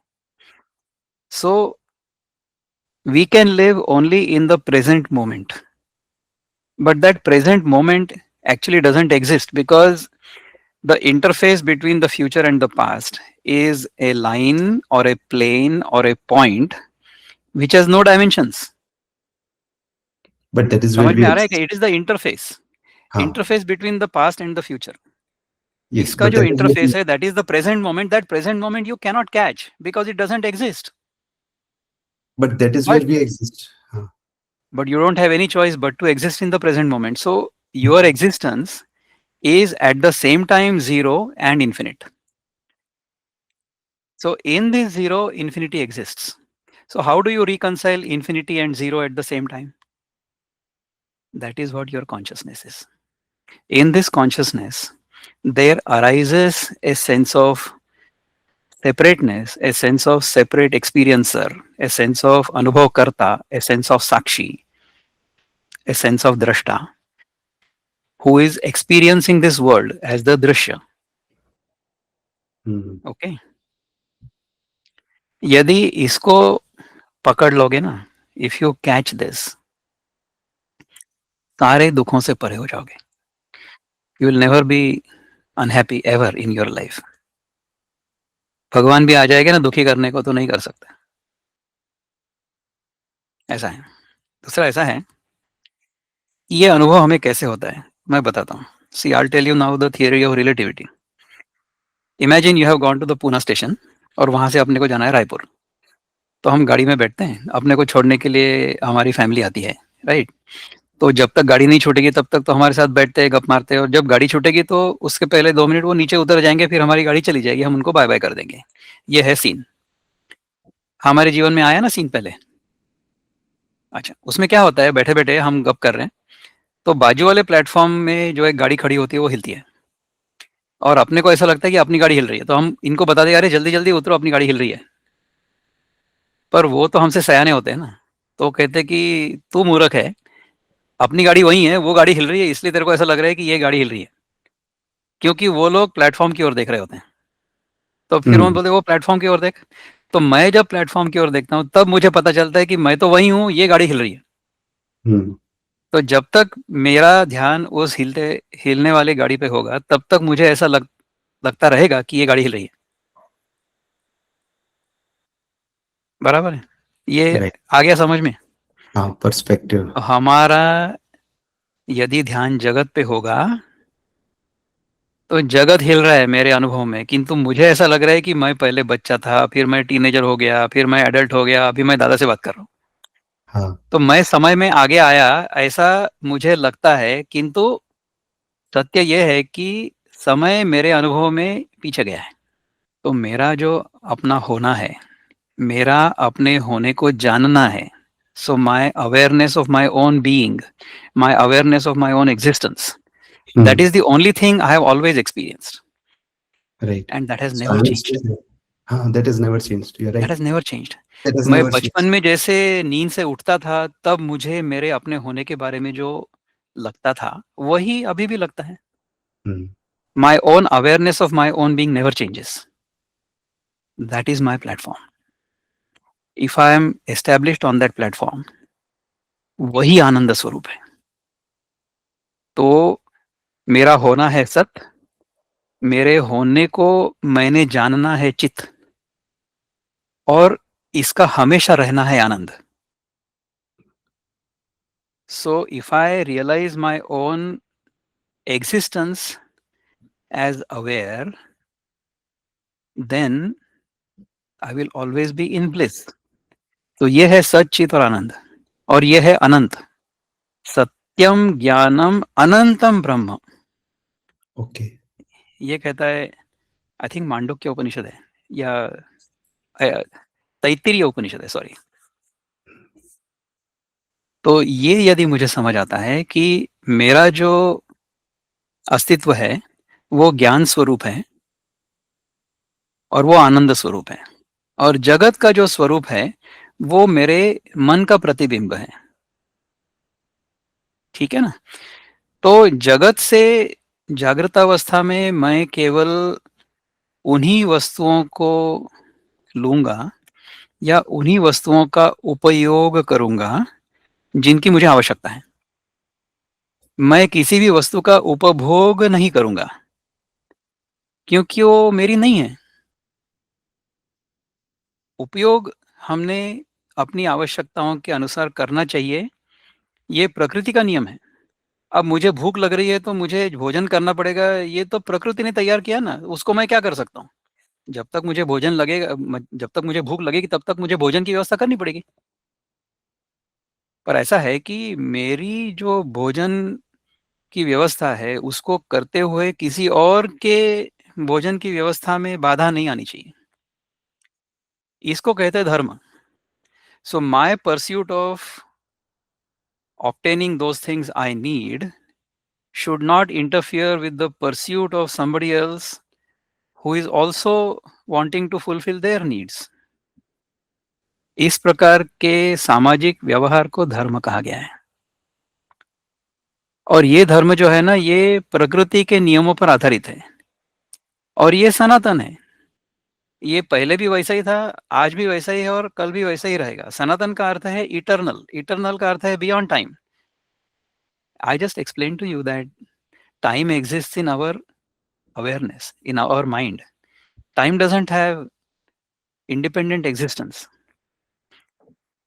Time doesn't exist at all unless I have memory. If I don't Yes. have memory, time doesn't exist. And what experience do you have other than your own experience? मुझे बताओ. No, You have only nothing. your own experience. See, even if you have a family, you, your husband, wife, children, parents, all of them stay in the same house, but each one of them has a different experience of life. हमें केवल हमारा ही अनुभव होता है, हमें किसी और का अनुभव नहीं होता है कभी। और हमें केवल हमारे अपने अवेयरनेस का ही अनुभव होता है। We experience our own awareness or our own consciousness at all times. Within that consciousness, many things appear and disappear constantly. किंतु मेरा जो consciousness है वो सेम है, वो constant, it is beyond time. उस consciousness में, उस awareness में यदि मैं रहने लगूंगा तो मेरा जगत के प्रति व्यवहार जो है ये ऋषि के जैसा होगा। मागृदक कस्य स्विधनम। मतलब I will not covet anything that does not belong to me. हम्म, किसी और का धन मैं क्यों लूं? Why will I take anybody else's property? You cannot. क्योंकि मुझे पता है कि ये यदि मैं लेता हूं, so if I grab something more than my necessity, more than my requirement, then I'm not doing the right thing. तो अगर मैं कुछ बुरा करता हूं जगत में, तो वो ही मुझे पलट के झेलना पड़ेगा ना। I have understood that this whole world is a mirror image of my own mind. So whatever I do to the world, that same thing will rebound. ऐसा ही होगा। तो इस जन्म में नहीं होगा तो अगले जन्म में होगा। पाप करने की मेरी हिम्मत हो सकती है क्या? तो यदि मुझे ज्ञान ठीक से हुआ है तो फिर पाप नहीं हो सकता मेरे हाथ से। तो इस प्रकार के ज्ञानी का जो व्यवहार होता है जगत में, उस प्रकार का व्यवहार हम सब ने करना चाहिए। तो ऐसा व्यवहार हम संतों से सीखते हैं, हम्म, जो इस प्रकार से ज्ञान में स्थित है कि मैं कौन हूँ, ये जगत कैसा है और जगत कैसे चलता है। जीव जगत ईश्वर का जिसको बोध हो चुका है, उसके व्यवहार से ये पता चलेगा कि हमने कैसा रहना है जीवन में। तो जीवन हमारा सादगी पूर्ण होना चाहिए। So our life has to be simple, our life has to be only expanded to the extent it is necessary for us. तो अभी जैसे मेरा जो जीवन है वो इतना है, लेकिन प्रधानमंत्री जी का जीवन इतना बड़ा होगा क्योंकि उनको उसकी आवश्यकता है। तो हम तो ये नहीं कह सकते नहीं प्रधानमंत्री is wearing designer suit boot की सरकार। अरे उनको उसकी जरूरत है, उनको खुद के लिए थोड़ी चाहिए। वो once he uses that then he auctions it off. उसमें से जो पैसा मिलता है वो फिर से प्रधानमंत्री के कोष में चला जाता है। यस। तो हमारे पास एटलीस्ट इंडिया में तो इस वस्तुएं चीज का कितनी appreciate हैं। किया जाता है। तो एटलीस्ट ये इंडिया में इस ऐसा चीज है, का पर appreciate हमने देखो, हमारी अगर देखने की दृष्टि ठीक नहीं होगी तो हमें सब कुछ बुरा ही दिखेगा। हम्म, अब देखो, I will tell you how the world appears to us. हमने ऐसा दृश्य देखा कि किसी के हाथ में एक धारदार औजार है, there is a sharp instrument, और वो किसी का पेट फाड़ रहा है। सो 999,999 times the person is trying to save the other person's life as a surgeon. Only 1 out of a million there is a murder going on. दिखने के लिए तो दोनों एक ही है कि एक के हाथ सही में बात, कुछ तलवार है, कुछ छुरी है और वो काट रहा है आगे वाले का सही बात। पेट। तो intention is what makes the action good or bad, whereas the appearance will be the same. तो हम यदि केवल ऐसा देखेंगे कि प्रधानमंत्री ने डिजाइनर सूट पहना हुआ है, तो हमारी दृष्टि अगर वैसी होगी कि यार डिजाइनर सूट वही पहनता है कि जो दिखाना चाहता है सब जगत को कि मैं कितना ग्रेट हूँ। ऐसी हमारी यदि सोच है तो हम उस पर टीका करेंगे, हम कहेंगे कि ये ठीक नहीं है। किंतु यदि हमें ये समझ आएगा कि नहीं नहीं, वो जहाँ पे बैठे हैं वहां पे उनको उस प्रकार से अच्छा रहना, अच्छा दिखना आवश्यक है, तो हम कहेंगे ठीक है। और उनके मन में ये भाव नहीं होना चाहिए कि because I am the prime minister therefore I am greater than everybody else. तो उन्होंने तो पहले दिन कहा था कि मैं प्रधानमंत्री नहीं, मैं प्रधान सेवक हूँ। और उनका जो बल है वो आत्मबल भी है और 140 करोड़ देशवासियों का भी बल है उनके पीछे, कि he is the popular leader in this whole country. That is why when he talks to another prime minister और प्रेसिडेंट ऑफ अनदर कंट्री, अब जैसे देखा जाए तो हमारे प्रधानमंत्री की जो हाइट है वो है 5 फुट 6 इंच या 5 फुट 8 इंच, और दूसरे किसी देश का होगा प्रेसिडेंट, वो तो होगा 6 फुट 2 इंच। तो इसके कारण ये छोटे हो गए? हाँ हाँ हाँ, इनके पीछे 140 करोड़ की शक्ति है और इनके पीछे केवल 33 35 40 करोड़ की शक्ति है। ऐसा है। तो ये जो शक्ति है, जनशक्ति और आत्मबल, इन दोनों के कारण प्रधानमंत्री का जो आत्मविश्वास है वो हमें जगत में दिखाई देता है। तो उन्होंने उस प्रकार का वस्त्र पहनने के लिए आवश्यक है, किंतु हमारा मन यदि कलुषित है तो हम सूट बूट की सरकार ऐसा कहेंगे। सही बात ऐसा है।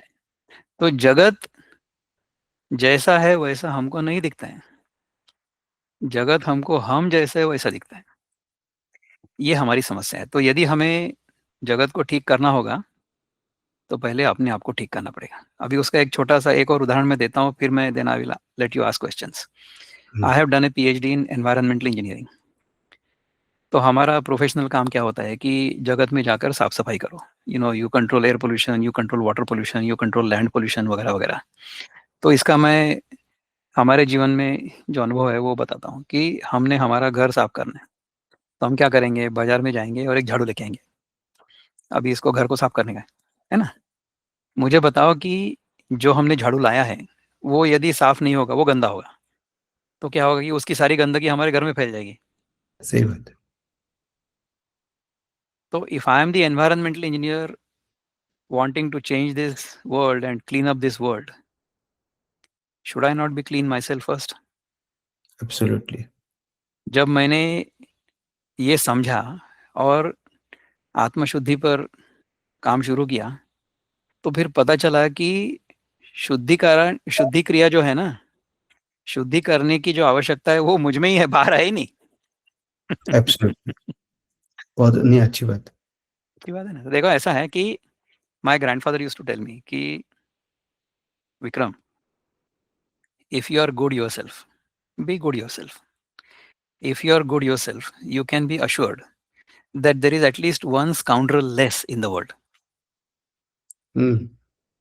और मैं केवल अपने आप को सुधार सकता हूँ, मैं वैभव को नहीं सुधार सकता। तो if I try to change the world, जैसे if you try to change your wife, वो कोई फर्नीचर थोड़ी है कि इधर से उधर उठा के उधर रख दिया, ऐसा थोड़ी है। She is a live human being, human right. Being. उसको हम सुधार नहीं सकते, उनको हम सुधरने के लिए इंस्पायर कर सकते हैं। See, if I want to change the world, I should be that change so that I can inspire the world to change rather than trying to change the world. इसी अगर मैं कनपट्टी पे गोली रखूंगा, बंदूक रखूंगा, तो जो मैं बोल रहा हूँ वो करना ही पड़ेगा, राइट। तो वो तो मैं करा सकता हूँ किसी से भी। So I can make the people in the world do whatever I want to do. तो डिक्टेटरशिप हो गई। लेकिन I will inspire the people to do the things I want them to do by वो doing थोड़ा them my ज़्यादा self. Sustainable है, वो ज़्यादा तो ये सस्टेनेबल है। हमारी बेटी जो है वो कितनी बड़ी है बताओ मेरे को अभी? 8 साल की है। 8 साल की है। तो इसको यदि अपने को सुधारना होगा, if you want her to do things that you want her to do, don't tell her to do those things, you start doing those things yourself so that she will look at you and then she will try to imitate you. अब हमारे घर में जब कोई उम्र में बड़ा आदमी आता है ना, so somebody older comes to our house, then our children go and bow down to them, उनके पैर छूते हैं वो। राइट। हम बताते नहीं उनको कि ये कौन है क्या है, वो देख लेते हैं कि बड़ा दिख रहा है तो चलो पैर छू लो, हाँ। क्योंकि उन्होंने हमें देखा है पैर छूते हुए सबके, बड़े लोगों के। ऐसा हमने बताया नहीं कि इनके पैर छू करके ना, वो आते हैं अपने आप छू लेते हो। So this is the kind of change we can do in the world if we are an agent of that change ourselves. इसके लिए गीता में 6ठे अध्याय में भगवान कहते हैं, उद्धरेद आत्मनात्मानम नात्मानम अवसादयेत आत्मैव हि आत्मनो बंधुर आत्मैव रिपुरात्मना। बिल्कुल।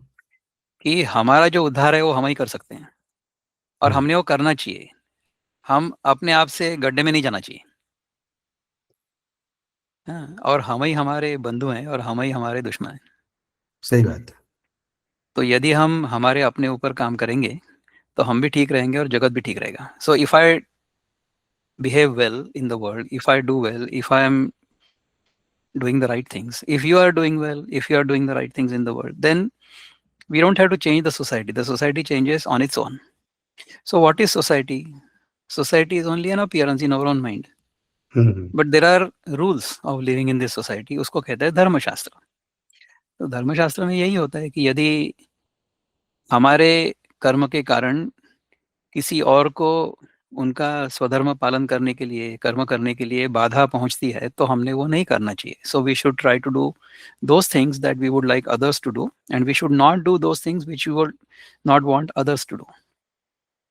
तो इस प्रकार से यदि हम रहते हैं तो जगत में हमारे जीवन का अनुभव सुखद होता है, अच्छा होता है। Now I will let you ask questions. बहुत अच्छी बात कही आपने, और बहुत इंसाइटफुल है। और इसमें से कुछ तो स्टेटमेंट्स ऐसे हैं जो मैं बार बार रिपीटेटिवली सुनूंगा, क्योंकि वो ट्रिगरिंग है। और ये जो कनेक्टिंग आपने स्टेप बाय स्टेप कनेक्ट किए डॉट्स, ये विजडम है, हमारा कल्चरल विजडम है। ये विजडम को हमें जो ब्रॉडर इकोनॉमिक फ्रेमवर्क है, क्योंकि इकोनॉमिक फ्रेमवर्क बड़े स्केल पे इम्पैक्ट करते हैं, इन्फ्लुएंस करते हैं, इंस्पायर करते हैं, वहां पर किसी तरीके से एस्टेब्लिश करने में प्रयास करना है। इसमें एक मैं बताता हूँ प्रैक्टिकल जो हम लोग कर सकते हैं, कि इसमें जनरली क्या होता है कि in this capitalist mindset, hmm, the way economics are explained, कि the more production there is, the better off we will be, है ना? Gross domestic product, yes, GDP is the norm, right? Yes, So this GDP is based on an exploitative mindset, right, कि ये जगत जो है ये मेरे उपभोग का साधन है, और इसको मैं जितना अधिक उपभोग करूंगा उतना मैं अधिक सुखी होऊंगा। इस प्रकार का भ्रम है। This is the mindset, this is a mistaken notion. ऐसा नहीं है। जगत का आनंद हमें उसका त्याग करके लेना है, उसका भोग करके नहीं लेना है। तो उसमें क्या है कि whatever activity we do needs to be, as you say, it has to be empowering for everybody. Right, it should not be exploitative. अभी क्या है कि we are exploiting earth resources, we are exploiting other animals, we are exploiting other people as well. तो capitalist जो mindset है उसमें इस प्रकार का डोमिनेशन या डोमिनेटिंग माइंडसेट इनहेरेंट है, और it is against nature. Nature doesn't act in that manner. Nature does not behave in that manner. In nature, only those things will happen that are conducive to a balance in nature.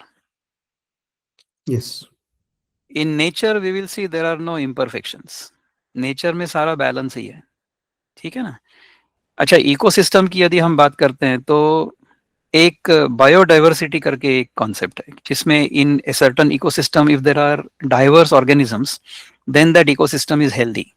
Whereas if an ecosystem is dominated by one type of organism at the expense of other organisms, then that ecosystem is neither balanced nor sustainable. क्योंकि a point will come when the food base will disappear, then that organism will also disappear. सही बात। इसका उदाहरण जैसे, हाँ, हम हम खुद लोग भी ऐसे ही कर रहे हैं ना। कैपिटलिज्म में क्या कर रहे हैं कि हम लोग एक्सप्लॉइट कर रहे हैं सारा का सारा अपना जो रिसोर्स बेस है उसको। तो यानी कैसा हो गया कि हम किसी पेड़ की डाल पर बैठे हैं और उस पेड़ की डाल को काट रहे हैं, और हम पेड़ की डाल के उल्टी ओर बैठे हैं, मतलब गलत दिशा में बैठे हैं। So we are chopping our own roots, we are chopping our own branch on which we are sitting. This is what is happening unfortunately. तो क्या होगा, once the branch is chopped completely, then we will also disappear. Incidentally, if Homo sapiens, ये जो organism है जिसका footprint आज बहुत बड़ा हो चुका है, If that Homo sapiens disappears, it does not make any difference to nature.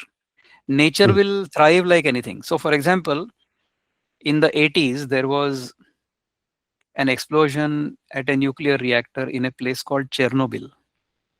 इसके बारे में सुना था? हाँ हाँ, सुना है चेरनोबिल। यूक्रेन में एक चेरनोबिल करके एक जगह थी। हाँ, वहां सुना है, पर एक प्रोपेगेंडा उसका मतलब बहुत काफी। सुना है ना। हाँ, तो बहुत। जब वो एक्सप्लोजन हुआ तो पता चला हर जगह पे, because there was radiation in the air, right? So then what they did is they cordoned off an area that was I think 30 miles or so in radius. वो जो 60 माइल वाला पूरा बड़ा सर्कल था उसके अंदर कोई जाता नहीं था, क्योंकि पूरा हम नेचर ने उसको लोग वो डरते थे कि वहां जाएंगे तो हम झुलस जाएंगे बाय रेडिएशन। तो हमारे जैसे जो एनवायरमेंटल साइंटिस्ट थे उन्होंने कहा कि यहाँ तो 200 साल तक कुछ नहीं होने वाला, क्योंकि this place has been completely irradiated, इसमें कोई जीव पनप नहीं सकता है, ऐसा बताया था, right? So guess what? Within 20 years, the ecology in that area was thriving. Right. Because those organisms that could tolerate that kind of radiation level were nicely propagating themselves. Why? Because this big gorilla in the room called Homo sapiens was absent from there. So यदि Homo sapiens का नाश हो जाता है इस पूरी पृथ्वी से, तो पृथ्वी का नाश नहीं होगा, पृथ्वी तो पुनरुज्जीवित हो जाएगी। राइट। तो इस पृथ्वी का नाश कैसे होता है? पृथ्वी का नाश हमारे लोभ के कारण होता है। जैसे अभी हमने देखा कोविड-19 जब आया था तो 2020 में मार्च में प्रधानमंत्री जी ने हमें आह्वान किया कि आप एक दिन घर में बैठो, बाहर मत निकलो। तो वो यशस्वी हो गया, इट बिकेम सक्सेसफुल। तो उन्होंने कहा कि फिर अगले 10 दिन तक मत निकलो। तो 10 दिन रुकने की आवश्यकता नहीं पड़ी। Within 6 or 7 days the water quality in Yamuna or any other river became very good. Air quality became good within 1 day, overnight. जैसे आज हमने ट्रैफिक बंद कर दिया तो दूसरे दिन सुबह देखोगे कि यार आकाश तो नीला दिख रहा है, there is no smoke, there is no dust, है ना? तो यदि हम अनावश्यक उद्योग हमारे बंद कर देते हैं, if we stop doing unnecessary activities, then the environmental quality will rebound very rapidly. जैसे सर हमने 200 प्रॉब्लम, साल का एस्टिमेट दिया था, लेकिन 20 साल में ही उसको रिजुवेनेट हो गया ना अपने आप वो। हाँ, लेकिन प्रॉब्लम ये है कि जो लोग जिनके हाथ में कंट्रोल है, वो इम्पोर्टेंट इंडस्ट्रीज को रन करने हाँ, का, तो सीमेंट उनके मन में इंडस्ट्री ये जो का। भ्रम है कि हम यदि एक्सप्लॉइट करेंगे तो ही हम सुखी होंगे, सुखी रहेंगे, ये भ्रम को हमने हटाना है ना। हाँ, और सो उनके ये अभी मन देखो, में- इसको अभी ये कोविड की कहानी और उससे हम क्या सीखते हैं उसको मैं 1-2 मिनट में बताता हूँ, फिर then you ask questions again. कि देखो, इस पृथ्वी का जो तापमान है वो पिछले 150 वर्ष में 1.5 डिग्री सेंटीग्रेड बढ़ गया है। बढ़ चुका है। हाँ। Why? Because we have burnt fuel, we have extracted the fuel from the ground, we have burnt it, और उसको जो रीअब्सॉर्ब करने के लिए जो फॉरेस्ट्स की आवश्यकता है उनको हमने कट किया है।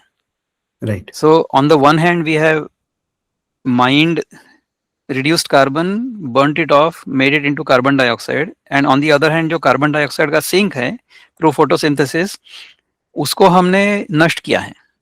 Right. So because of this carbon dioxide has doubled in the atmosphere or increase a significant amount. Because of that, the temperature has gone up by 1.5 degrees. Yes. तो ये क्यों हुआ? ये हमारे लोभ के कारण हुआ ना, क्योंकि हमें ऐसा लगता है कि if we have more then we will become happier.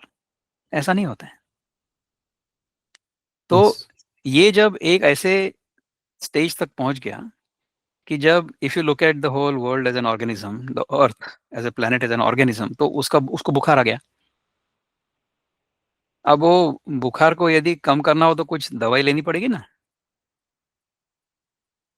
तो पहले रोग का निदान तो होना चाहिए। You have to recognise what the element is, तब जाकर के उसको दवाई दोगे। नहीं तो हो रहा है सर दर्द, हमने वो हार्ट अटैक वाली गोली दे दी, तो फिर तो हार्ट चल रहा होगा उसको वही बंद हो जाएगा। सर तो वैसे न रहेगा, न रहेगा हार्ट, न रहेगा हमारा शरीर, न रहेगा सर दर्द, ऐसा हो जाएगा। So you'll kill the patient while trying to cure it. Oh, ऐसा nature does not make such mistakes. So nature recognized what the ailment was. तो हमको ऐसा लगता है कि ये COVID-19 was the problem. ये रोग है ऐसा हमको लगता है और हम उसके पीछे पड़ गए. But COVID-19 was actually the vaccine that the planet gave to itself. Because of that, because we were thrown into a corner कि भाई वहां पे जाके बैठो 10 दिन कुछ मत करो, तो suddenly the planet rejuvenated itself. So COVID-19 was actually the medicine that the planet administered on itself to get out of that ailment. अभी बिल्कुल मतलब it was on the brink, अभी बहुत कट होने वाला है करके, तो हमको रोका प्रकृति ने. तो यदि हम इस प्रकार के सिग्नल्स को समझेंगे और हमारा जो वर्तन है उसको सुधारेंगे, व्यवहार जो है उसको सुधारेंगे, तो हम अच्छे से रह सकते हैं. यस. तो उसका जो रोग का निदान है वो है मनुष्य का लोभ. COVID-19 is just a manifestation of that. COVID-19 is actually the vaccine that the earth, the planet gave to itself. What was the रोग? मनुष्य का लोभ. तो मनुष्य का लोभ कम हो गया या कम किया गया. For those 10 days everything was shut down. तो ठीक है, जो अत्यावश्यक वस्तुएं उसको करो. So you do only the essential things. Don't do non-essential things. वो तो हमने बंद कर दिया था सब हमने. So if you remain like that, हाँ essential things के कारण तो हम तो बहुत अच्छे से रह सकते थे और रहे भी. Some people actually improved their health. Some people, reduced their weight. Some people gained weight, but they were generally healthy. Why? Because they did not engage in unnecessary activities. If we can just remain like that forever, then the planet can also be okay. We can also be okay. तो हमने क्या सीखा इससे कि तेन त्यक्तेन भुंजिता मागृत कस्य स्विदनम. इस प्रकार से यदि हम हमारे जीवन के अनुभव से सीखेंगे तो हम भी ठीक रहेंगे, समाज भी ठीक रहेगा, राष्ट्र भी ठीक रहेगा और पर्यावरण भी ठीक रहेगा. उसके लिए विशेष कुछ करने की आवश्यकता नहीं होगी. तो ये जो मूल भ्रम है हमारा कि जगत में कुछ करके हमें सुख मिलेगा, इस भ्रम पर प्रहार करने के लिए मैं आजकल जो काम करता हूँ वो करता हूँ. तो उसके लिए हमारे उपनिषदों का, हमारी गीता जी का चिंतन और उस चिंतन के आधार पर हमारे जीवन को चलाना, इस प्रकार का काम मैं आजकल कर रहा हूँ. रूट कॉज तो सर आपने एकदम परफेक्ट कैच किया इन माय एक्सपीरियंस आल्सो कि लोभ जो है that is the root cause. And उस रूट कॉज को कैसे इम्पैक्ट करना है, इंडिविजुअल ट्रांसफॉर्मेशन जो आप कर रहे हैं, that makes sense. It's very much logical sense. आपने पूरे स्टेप बाय स्टेप उस चीज को एक्सप्लेन भी, मतलब you have convinced me also very well on that. अब ये जो लोभ को करने वाला है, जैसे आपने एक इंटरेस्टिंग पॉइंट कहा था कि मैं किसी की भी सर पे बंदूक रख के काम करवा सकता हूँ, मतलब फियर भी लोग करते हैं, लेकिन उससे ज्यादा सस्टेनेबल या इफेक्टिव होगा कि हम इंस्पायर करके वो काम करवा पाए. अब किसी को इंस्पायर करने के लिए उस पोजीशन पे पहुंचना पड़ता है जहां जिस पोजीशन पे वो व्यक्ति इंस्पिरेशन ले. तो उसके लिए policies have to be designed in such a way, जैसे वो कैरेट एंड स्टिक वाला होता है ना. So governments will have the stick और the tool of penalizing bad behavior and encouraging good behavior. Right.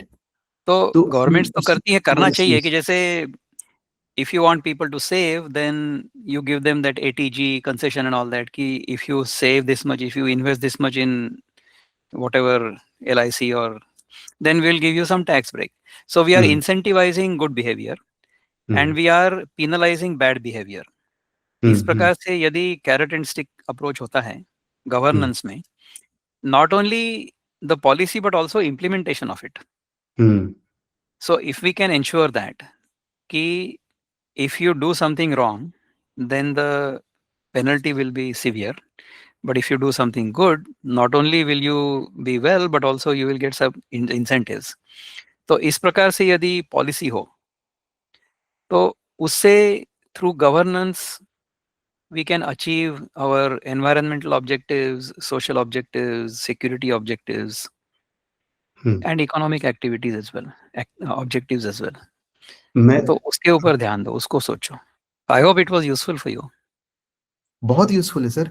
आपने जो अभी मुझे शुरू से अभी तक जो बताया उसमें एक तो आपने कई सारी एनालॉजीज़ बहुत सिम्प्लीफाई करके बताए। जो ट्रेन वाले स्टेशन का ही था। मुझे तो गूज़बम्प्स आ गए उसमें सुन के कि ये एक्सप्लेन करना डिफ़िकल्ट होता है सर। दोनों हमको एक ब्रिज की तरह चलना है कि दोनों चीज़ें इम्पोर्टेंट है। इंडिविजुअल ट्रांसफॉर्मेशन के बिना कुछ नहीं होगा। It doesn't work. और दूसरा जो मास लेवल पे जो इम्पैक्ट लाना है पॉलिसीज़ के थ्रू, अगर वो नहीं आएगा तो इंडिविजुअल ट्रांसफॉर्मेशन नहीं हो पाएगा, क्योंकि जितना इंडिविजुअल ट्रांसफॉर्मेशन हो रहा है in terms of what you are trying to do, उतने ही स्केल पे रेडिकलाइजेशन भी हो रहे हैं और दूसरी चीज़ें भी हो रही हैं। जो वोकिज़्म है और दूसरी चीज़ें हैं, वो भी बहुत डिस्ट्रॉय कर रहे हैं हमारे ह्यूमन फैकल्टीज़ को। आप लोगों को जैसे स्वप्न अवस्था है, स्वप्न अवस्था में लाने के लिए ड्रग्स दे दीजिए, वो भी तो एक स्वप्न अवस्था में चले गए लोग ड्रग्स उसमें। हमें हमारे जागते हुए कॉन्शियसनेस कैसे रहना है? मुझे एंटरटेनमेंट की क्यों ज़रूरत है? नेटफ्लिक्स या हॉटस्टार ये सब जो हम व्यू करते हैं, इसकी ज़रूरत मुझे सिर्फ़ तभी पड़ती है जब मैं खुद में खुश नहीं हूँ या मैं करेक्ट, खुद में मेरे काम में एक्साइटमेंट नहीं है। करेक्ट। मेरा काम एक्साइटिंग, मैं आपसे बात कर रहा हूँ, मुझे नेटफ्लिक्स और वो उसको हॉटस्टार की क्या ज़रूरत है जब ज़रूरत इतना ही नहीं अच्छा है। मेरे लिए काम हो रहा है। और करेक्ट। जीवन ऐसे ही बीतना है कि एक पल में जीवन बीत गया, पता नहीं चला। और लास्ट बात ये है सर कि कर क्यों रहा हूँ मैं, इसलिए क्यों कर रहा हूँ क्योंकि जीवन है, मतलब मैं जीवित हूँ, स्वभाव है। भगवान कृष्ण ने कहा अर्जुन को कि तुम युद्ध करो, नहीं करोगे तो तुम अपने स्वभाव से हट रहे हो। कल को यही लोग फिर से तुमको कुछ बोल देंगे तो तुम फिर युद्ध मतलब तुम फिर क्षत्रिय की तरह खड़े हो जाओगे लड़ने के लिए। तो वो तुम्हारा स्वभाव ही है करने का। तो मेरी जो यदि ये अपब्रिंगिंग छोड़ रही। के हिमालय में चले जाओगे ना, तुम वहाँ पे जाकर के शिकार करने लगोगे, क्योंकि वो हाँ ना तुम्हारा सर। क्षत्रिय का स्वभाव है, वो तुमको हाँ। ठीक से बैठने नहीं देगा। You are not going to sit down and do meditation there, you are going to do and go and do hunting over there also. ऐसे ही मैं तो करोगे। मैं गाँव अपने लिपाई-पुताई करते थे, गोबर को गीला करके लिपाई कर रहे हैं, पुताई कर रहे हैं, पेड़ों पे जा रहे हैं, हम पेड़ों को अपना परिवार जैसा मानते हैं। जंगलों में रहते हैं, जानवर हम उनके साथ रहे। तो मैं प्रकृति के इतना क्लोज़ रहा हूँ कि जब ये नहीं हो रहा है, जब से सिक्स्थ मास एक्सटिंक्शन हो रहा है लेकिन कोई सुन नहीं रहा है, कोई समझ नहीं रहा है। यूएस ने तो सारे अपने वो डॉक्यूमेंट्स ही हटा दिए, क्लाइमेट चेंज होता ही नहीं है कुछ। तो ये सब चीज़ें तो होती ही रहेंगी। वो अपना काम करेंगे, हम अपना काम करेंगे, क्योंकि ये मेरा वी स्वभाव कैन है, नॉट मुझे फूल करना नेचर। ही है। We are not, see we have the mistaken notion that we are controlling nature.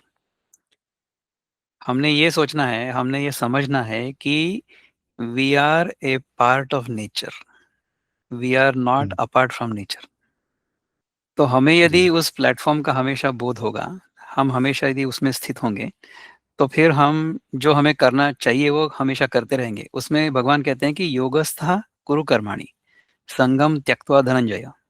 तो हुँ, पहले योग में स्थित हो जाओ और उसके बाद में कर्म करो। यानी हुँ, क्या है कि हमें अपने स्वरूप का बोध होना चाहिए।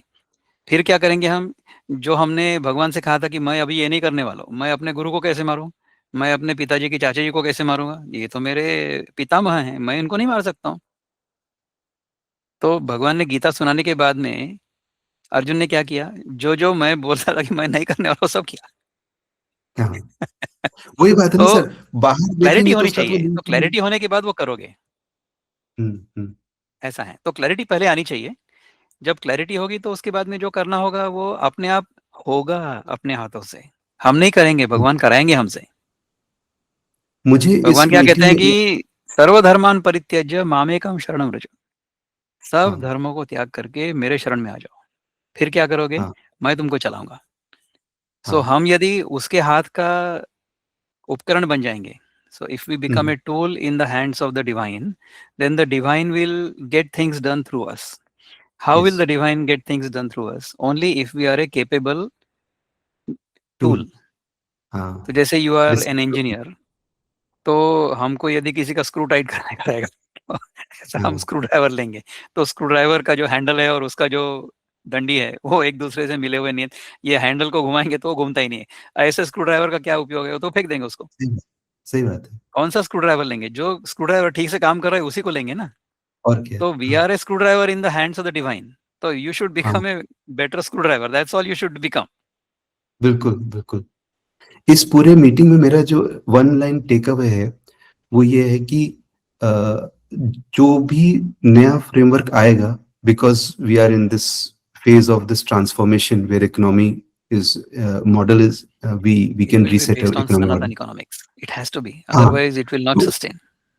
राइट, और जो भी फ्रेमवर्क हम बनाने की कोशिश करेंगे वो फ्रेमवर्क सपोर्ट करना चाहिए इंडिविजुअल ट्रांसफॉर्मेशन को। इन सवाल ही नहीं आते. Absolutely, without doubt. So individual transformation, societal transformation, national transformation, environmental transformation, planetary transformation, spiritual transformation, ये सारा का सारा intertwined होना चाहिए. ये should go hand in hand. One cannot be devoid of the other. So our material advancement cannot be apart from our own spiritual development. So we have to realize that both go hand in hand. हमें जागृतावस्था में धर्म के अनुसार ही व्यवहार करना पड़ेगा, और वो जो धर्म है वो केवल एक है जगत में. It is based on natural law, उसको कहते हैं सनातन धर्म. बाकी सब जो है वो पंथ है, और वो कहने के लिए धर्म है, धर्म एक ही है, दैट इज सनातन धर्म. बाकी सब जो है वो they are based on wrong premises.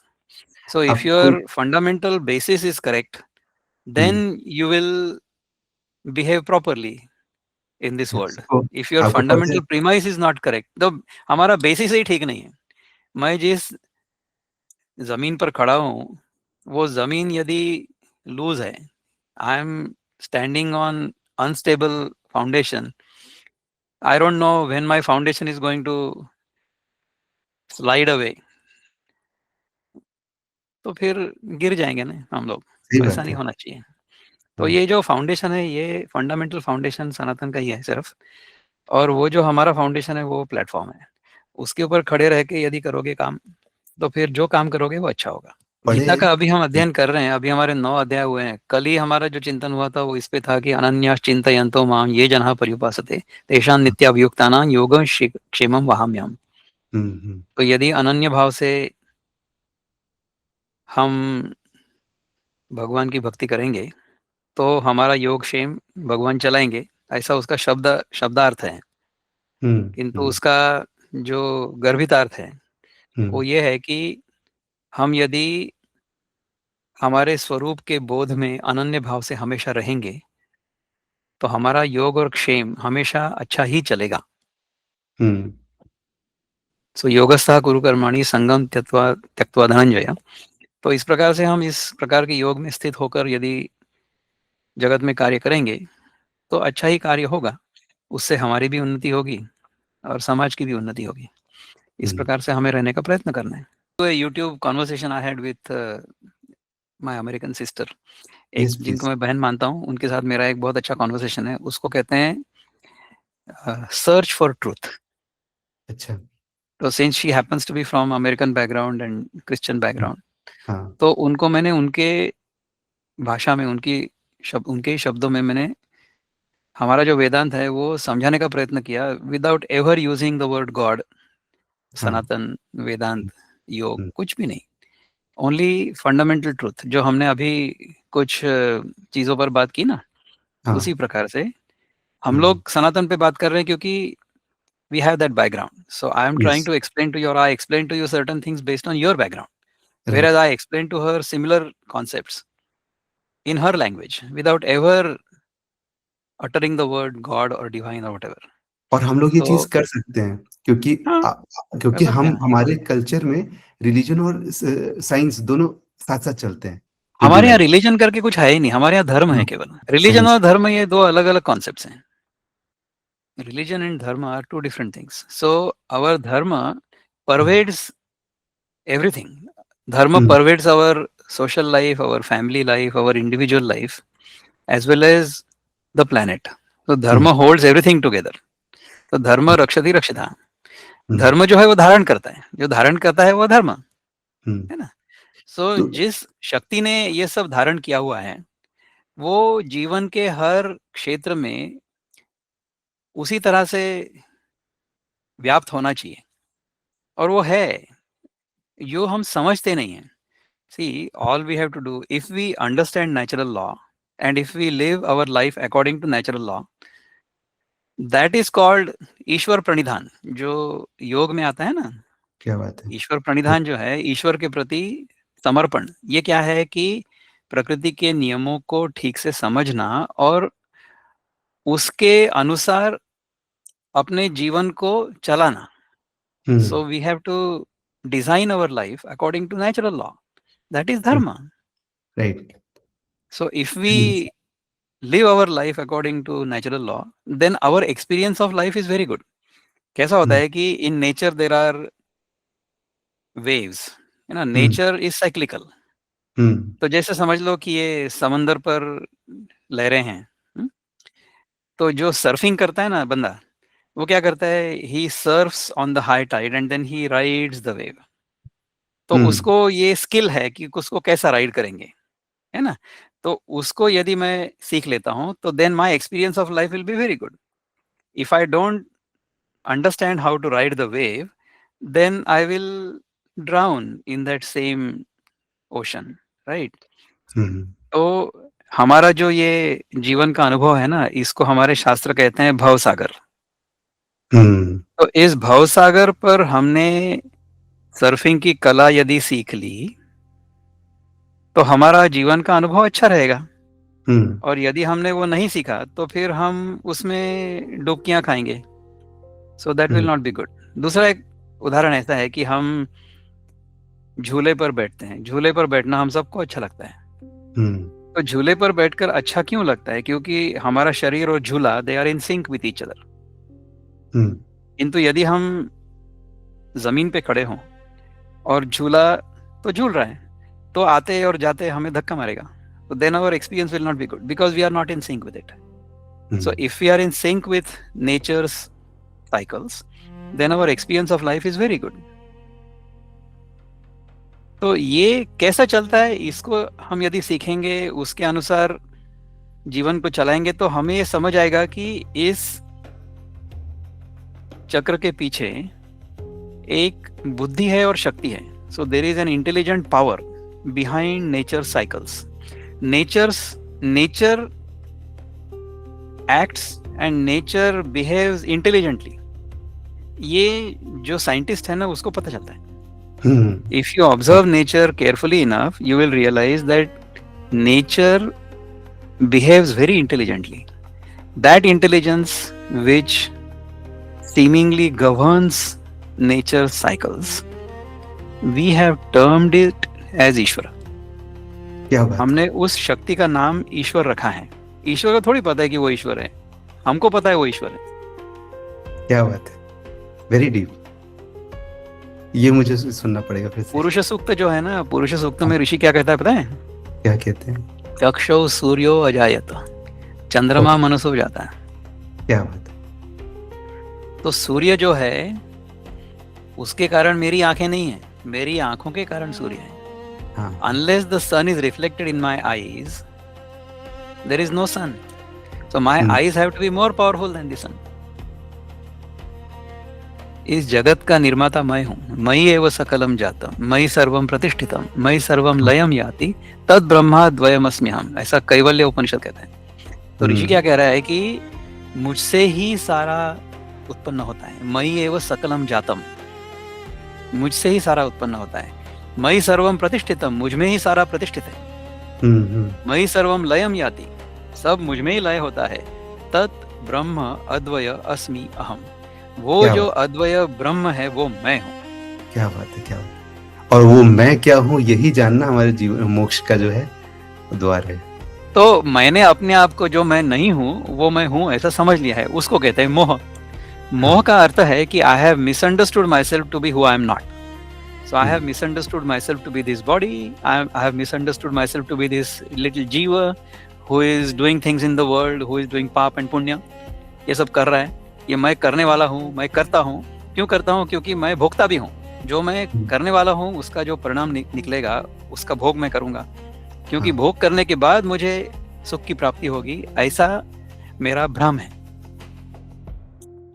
तो मुझे यदि ये पता चल गया कि भोग से नहीं होता है सुख, भोग निवृत्ति से होता है सुख, या इच्छा निवृत्ति से सुख होता है, यदि ये मुझे समझ आ गया तो मैं जगत में उतना ही कर्म करूंगा जितना मेरी आवश्यकता हो, यानी अपने आप के लिए। इंसिडेंटली ये जो अभी कह रहे थे ना regarding how much money we should earn, तो हमारे शास्त्रों में ऐसा लिखा है कि हम जितना धन अर्जित करेंगे उसका केवल 20% हमने अपने आप पर खर्च करना है, हम्म, समझे? 100 रुपए कमा रहे हो तो 20 रुपया अपने आप पर खर्च करो, 20 रुपया अतिथि पर खर्च करो, अच्छा 20 रुपया गुप्त दान करो और 20 रुपया मुक्त दान करो, मतलब खुला, हाँ और जो 20 बचा है उसको री इन्वेस्ट करो। ओके हो गया ना 5 पूरा?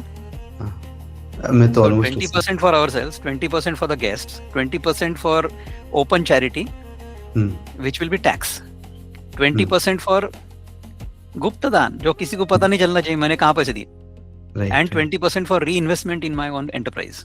ये है That is हमारा how, ये है सनातन धर्म। हाँ ये कल्चर है हमारा। तो यानी इसका अर्थ क्या हुआ कि मेरी आवश्यकताएं जितनी होंगी उससे 5 गुना मैंने कमाना है, अर्निंग करनी है। हाँ, तो मेरी चादर मैंने पैर उतने ही पसारने जितनी मेरी चादर है, तो अगर मेरी क्षमता इतना अर्जित करने की है तो उससे 20% में मैंने अपना गुजारा करना है। राइट इतना सिंप्लीफाइड होना चाहिए लाइफ हमारा। ऐसा सबने यदि किया तो फिर तो सबका उत्कर्ष होना स्वाभाविक है। आनंद ही आनंद है फिर तो।